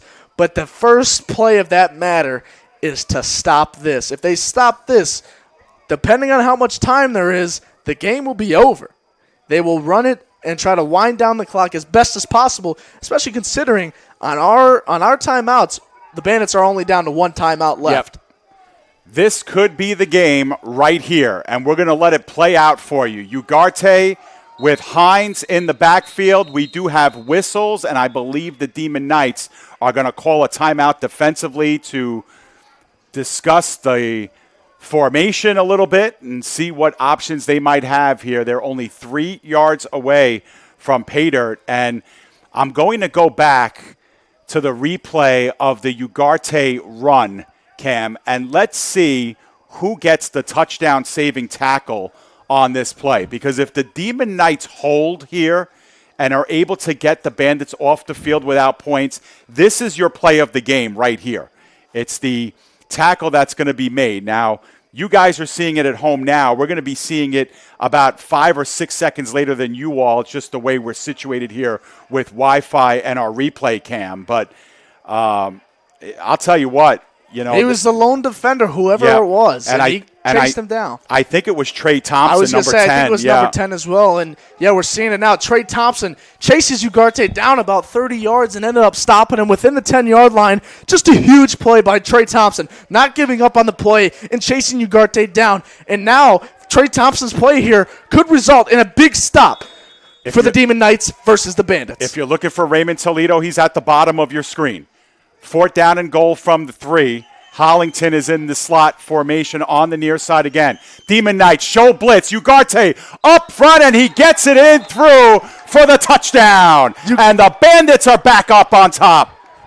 Ugarte does it himself, makes a 50 to 60-yard rush down the field. Then they get into a little trouble getting stopped with their running game and passing game down within the red zone. But then Ugarte takes it upon himself, runs in for the 3-yard touchdown. Ugarte, the Bandits back up on top 20 to 16 for now, willing a 2-point conversion. Now, make no mistake, this is a big 2-point conversion. They're up by 4.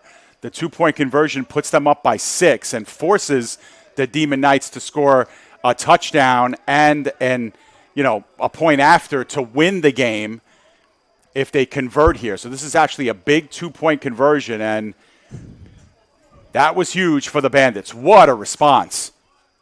Ugarte under center. Hines and Hollington both behind him. We get flags, however, that'll whistle this play dead. It'll be an offside, a false start on the offense. So that'll march him back a little bit. Ugarte wincing in pain a little bit on his wrist. Yeah. On his right wrist, which is not his throwing arm. So we'll see. Looks like possibly his thumb. He's wagging all around his wrist and his thumb hand area. We'll see how this affects him. This might be a handoff play here on this 2-point conversion. Would have been easier at the 2-yard line. Now they'll be pushed back. The Bandits have scored 3 touchdowns in this game, all 3 touchdowns on 4th down. They scored on a 4th and goal from the 15, a 4th and 18 from the 33, and now a 4th and goal from the 3. You can't make it up, folks. This team can convert when their backs are up against the wall. 2 passing touchdowns for Ugarte, 1 rushing, and he's done it all on 4th down. And now an all-important 2-point conversion. Demon Knights get a good jump on it, but Ugarte's got time. Back in the end zone, and that pass high and incomplete, and the score remains 20 to 16. Yeah, and we've seen that a couple times today on these 2-point conversions where Ugarte is just simply overthrowing the ball. He has thrown it over his receivers on these 2-point conversions, resulting in they could have 4 extra points right now, putting them up a full touchdown and 2-point conversion. Yeah, trying to listen for the time, just hasn't been called out. And that's the key at this point now because both these teams have proven that they can go down the field and score. So perhaps whoever gets the ball in their hands last, has the edge. But, the way the Demon Knights like to move the football, Cam, is through the ground game, and they might not have that kind of time. But, yeah, if this score even remains the way it does and the Bandits win this game, I mean, you're talking about another one-score win for this Bandits team. They won by 4 last week. They beat the Demon Knights earlier in the season by a score of 6-0. So, these games have been razor tight, and it's been anybody's game. And it's been we knew it was going to be a good one. We knew it was going to be close, but we've been treated big time here with this one, and it's not even the playoffs yet. Yeah. This is early access to the playoffs, as I like to call it out here. Sure. Beautiful night here. And both teams have played, their brand of ball. Yeah. They've kept up with it. Caballero and the Demon Knights, we know that it hasn't been the best passing quarterback under pressure. But then again, he has done really, really well analyzing the field late in this game here and, handing the ball off to Tyshawn Lopez and rushing up the field and getting down and scoring points when it's needed. It's a big turnaround this second half for Caballero and the Demon Knights compared to their first half. So, here we go. The return could be a big one. Will they opt to just kick it out of bounds? That's another option. Instead, it's going to be a short kick. And it is taken at the 20-yard line by Thompson. Thompson's going to double back, gains the 30, 35, 40, and is roped out of bounds at about the 40-yard line. But essentially the same as kicking it out of bounds when you think about it. So the Demon Knights will have to go 60 yards. They went 85 yards the last time they had the ball. And again, we'll listen close for the time left in the game if we get it.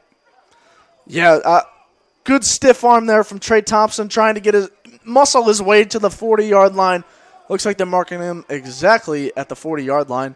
So, like Dave said, essentially the same place that every kickoff has started off at is the 40-yard line. Pretty much. And you see, and again, it'll depend on how much time is left. We have to figure there isn't a lot of time left, but does that turn this Demon Knights team a little bit more one-dimensional here with the passing game?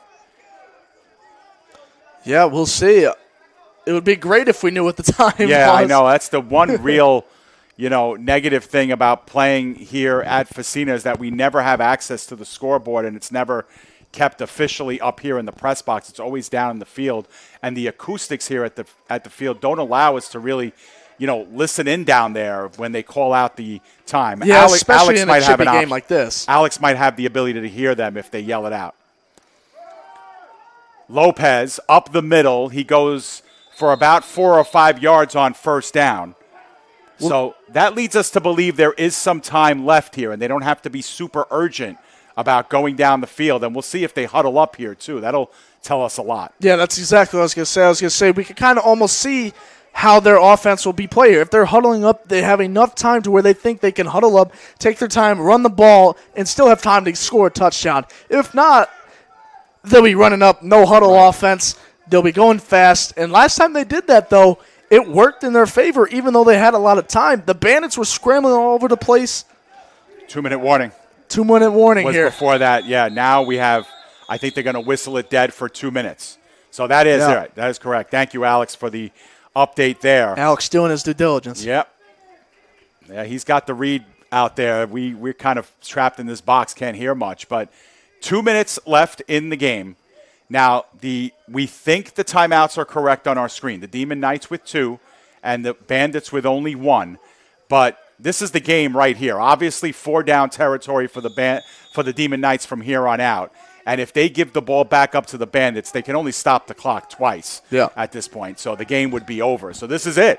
It comes down to this. This is the drive that matters and will impact the game. Under center, Caballero. The give is Pregame. Pregame turns it up, and he gets the first down inside the 50-yard line, gets stood up at about the 46. That'll be enough for the first down. It'll move the chains, and we'll see if the Demon Knights decide to hurry things up. It doesn't look like they're going to. Yeah, they're still taking their time, trying to figure out the best plays. Pregame, a big about 10-yard rush there to get into enemy territory. They got to go about 48 yards here for a touchdown. Under 2 minutes, the clock is running. Yeah, they're probably at about 1:30 right now. I can't believe they're taking this much time unless somehow they know something we don't. I know. I'm surprised at that. The fake on the end around. The ability to toss it down the field. One-on-one coverage, and it's off the fingertips of the would-be wide receiver. That could have been Bragaglia down there. No, actually, it was Walter Stevens. That at least stops the clock, and it'll be 2nd down and 10. Yeah, we've seen Caballero try to go down deep field. It just has not worked out for them in the Demon Knights today. I guess you're going to have to try to rely on the pitch and maybe try to get out of bounds, try to run 10 yards, get out of bounds, left or right side, because Caballero's deep ball has not worked out today. It's only worked out once on that big pass interference call on their last touchdown drive. That was one of his better balls, though, and Yeah. it was single coverage. I mean, it was good coverage, too. Stephen with the defender right on top of him, and he had a chance to play that ball. He did elevate and get 2 hands on it, but that would have been an amazing catch in traffic. 2nd down and 10. We believe about 1:20 maybe left in regulation.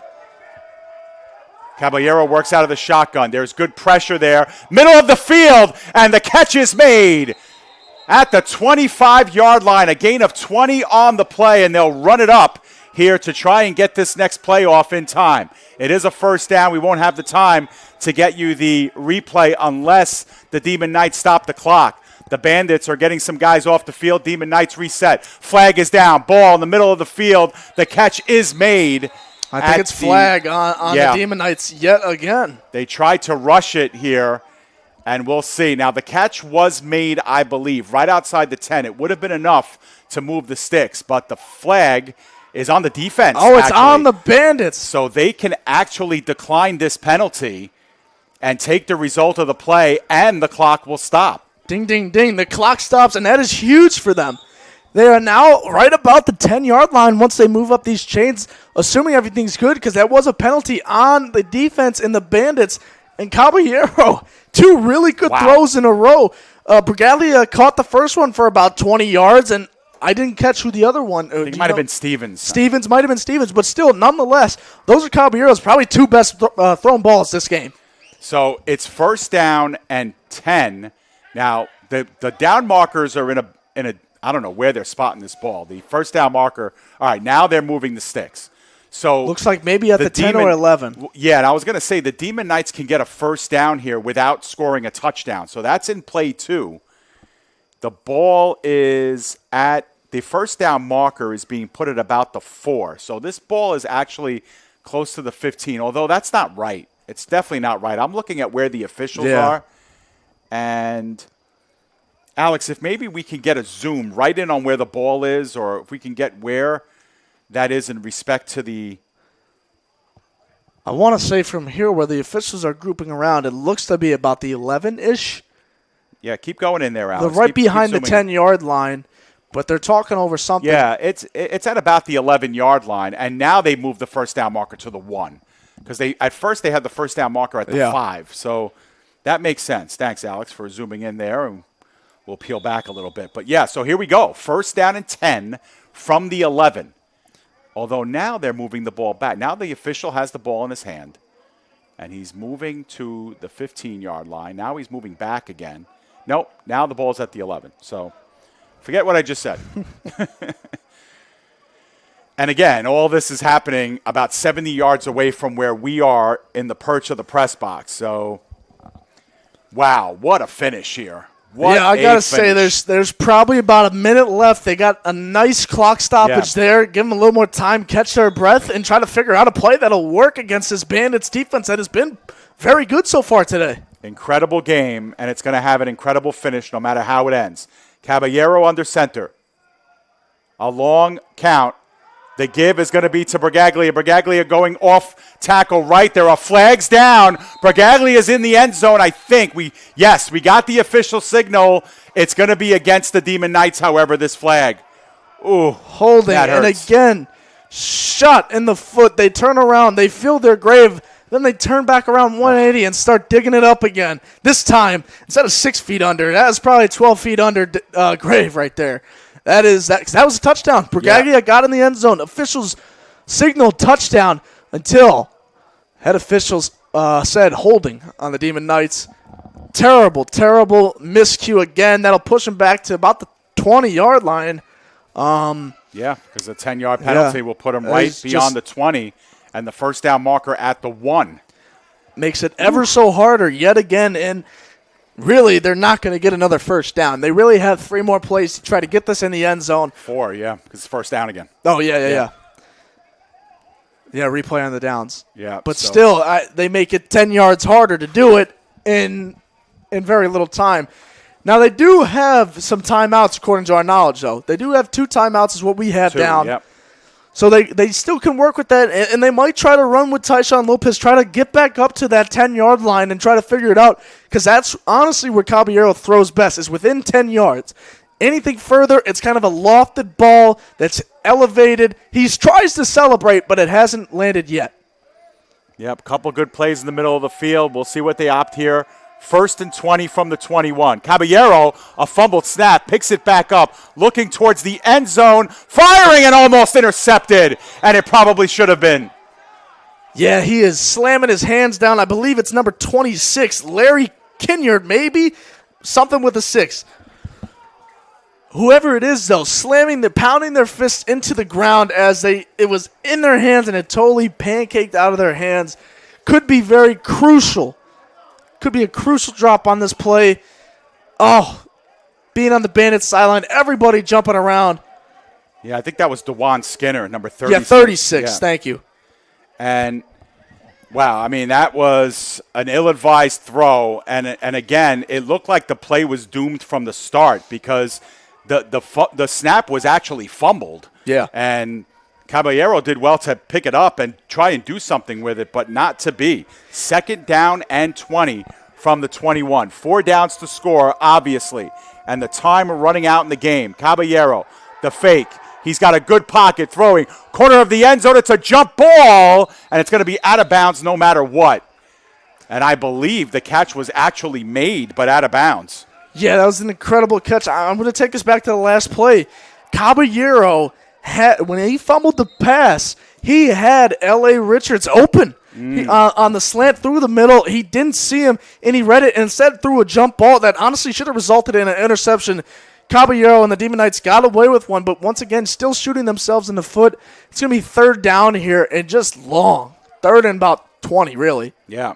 I actually think that catch was made. I mean, it was made well out of bounds. Yeah, but what he came down with it, and that's the first time we've seen a Demons Knight receiver come down with one of those really elevated and lofted balls. Yeah. So maybe a good sign as they have 2 more plays, essentially, to get down into the end zone. Well, here it is. And it was Stevens. And let's see if he actually came down with this. I think he did. Yeah, unless that maybe not. No, on the ground. Ball's on the ground. But still, nonetheless, another jump ball play, which has seemingly been, the characteristic for Caballero. There hasn't really been much open receivers that is just wide open.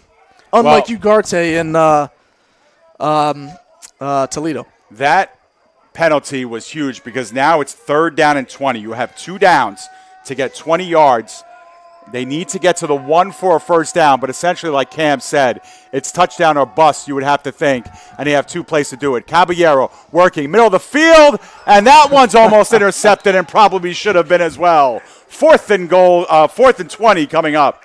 Yeah, that was just not a good pass whatsoever. And if I'm not wrong, that is DeJuan Skinner again who just has stone hands, I guess, tonight. Been hanging out all night, but nonetheless, at the end of the day, those are 2 pass deflections. Yeah. Yes, he could add an interception or 2, technically. Yeah. I guess he should have. Definitely that one, but it's 2 huge pass deflections that result in a loss of down, and it's going to be 4th and 20, and the Demon Knights are going to have to try to figure something out here. It's going to have to be a heave, and this whole drive, since it got back down on the 20, Caballero's trying to throw it, and both throws have just been abysmal.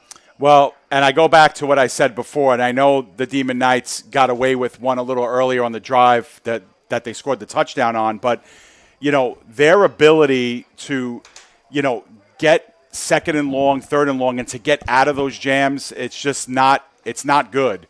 No. For a team like this. And you understand that this is a ground and pound team. This is a team that works 5 and 6 yards at a time when they're doing what they do. And so when you get hit for a 1st and 20, it ruins your whole dynamic. And that holding penalty was huge. Now, that being said, we have seen some incredible things on 4th down tonight. I don't think I've seen this many fourth down conversions in a single game in a long, long time. Now, granted, most of the time it's been the Bandits who have been getting it done, but you got to think the law of averages. The Demon Knights might be due. Now, they do take a timeout, so they're down to 1. So this is it. This is the game right here.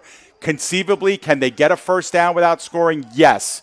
But the first down marker is at the 1-yard line, and it's 4th down and 20 from the 21. And this is it. This is the game right here. 20 yards, and the Demon Knights can win this football game. Anything else? The Bandits improve to 6-0. Little magic here as the rain is now falling down as well. Possibly a little factor here. We'll see. Maybe that's why DeJuan Skinner's dropped 2 balls. I'm just seeing the rain now, but slippery out there. 4th and 20. Here we go. And if you're the Bandits, you just knock it down if it comes your way. Don't try to intercept it. Too many bad things can happen. Caballero looking in the end zone. That one's intercepted. And they go down wisely with it. Caballero, I believe, threw it right to the defensive back, Kenneth Frederick, on the play. And that should do it. Yeah, just another attempt by Caballero, and just throws it straight into the defenders of the Bandits as they finally come away with an interception, as it is Kenneth Frederick, number 13 of the Bandits. Caballero, seemingly like this game is over. We got some players walking out to the middle of the field. I believe it is over. Yeah, and there was really no one in that area, too, just looking at it on the replay. And indeed, we have gone final. And that's probably the best way to end it anyway there, Cam. This one goes final. What a game. After a 14-0 lead at halftime, the Bandits went down by 2, and in the final their final offensive drive, convert their 3rd 4th down conversion for a touchdown in this game. They go on to win 20-16, and it was their defense on the field last, making the big play when it counted. Seemed like that was the theme overall of the night. Cam, when there was a big play to be made, especially on 4th down, the Bandits won that battle tonight. Yeah, and they did it on both sides of the ball.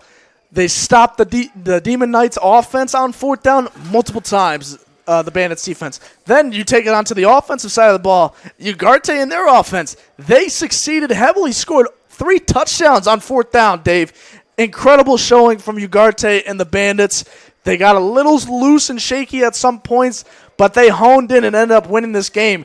And now they're 6-0. They haven't lost a game this season, and the only games that the Demon Knights have lost is versus the Bandits, and both have been under a score. I'm sorry, they lost the first game by 6 and this game by 4. Folks, we might be looking at a potential championship matchup here. We might be, and for the Bandits, mathematically, they have not clinched first place because the Gravediggers are still involved, and there's still a game to go between those 2 teams as well. But for all intents and purposes, the Bandits have pretty much solidified the number 1 seed in the regular season. They have 2 more games to go during the regular season to try and finish undefeated. But through 6 games, they have been the team holding court, and this was yet another 1-score victory for this team. This team knows how to close games out late, Cam. They proved it again down in the 4th quarter, coming back this time to win and to seal it with their defense on the field. It's got to make both sides of their unit, offense and defense, feel pretty good about their performance tonight. Yeah, it really does. I mean, the defending champs, when you're a winner, you're a winner. Winners win, right, Dave? Right. And that's exactly what the Bandits did. Was it their best play today? Probably not, right? There was a lot of mishaps. There was a lot of, the scoop and score fumble that ended up working out in the Demon Knights' favor. But it was not a perfect game by any means. No. But Ugarte is a winner. The guy knows how to win. And on 4th down, he showed exactly why this Bandits team is the number 1 team in this league, in my opinion. It's just very powerful. They shut down a lot of the Demon Knights throwing game. The Demon Knights throwing game is usually not amazing with their quarterback who kind of struggles sometimes when there's a lot of pressure on him.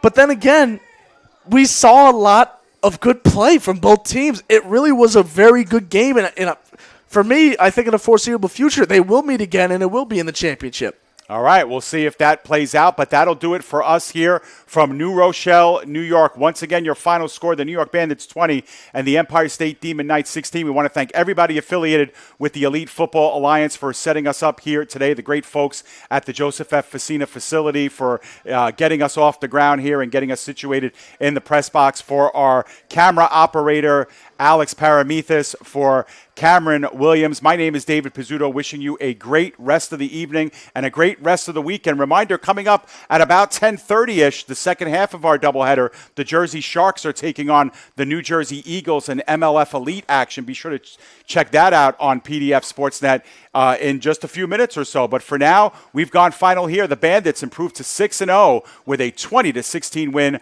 over the Empire State Demon Knights. We'll see you soon from all of us here at the PDF Sports Network.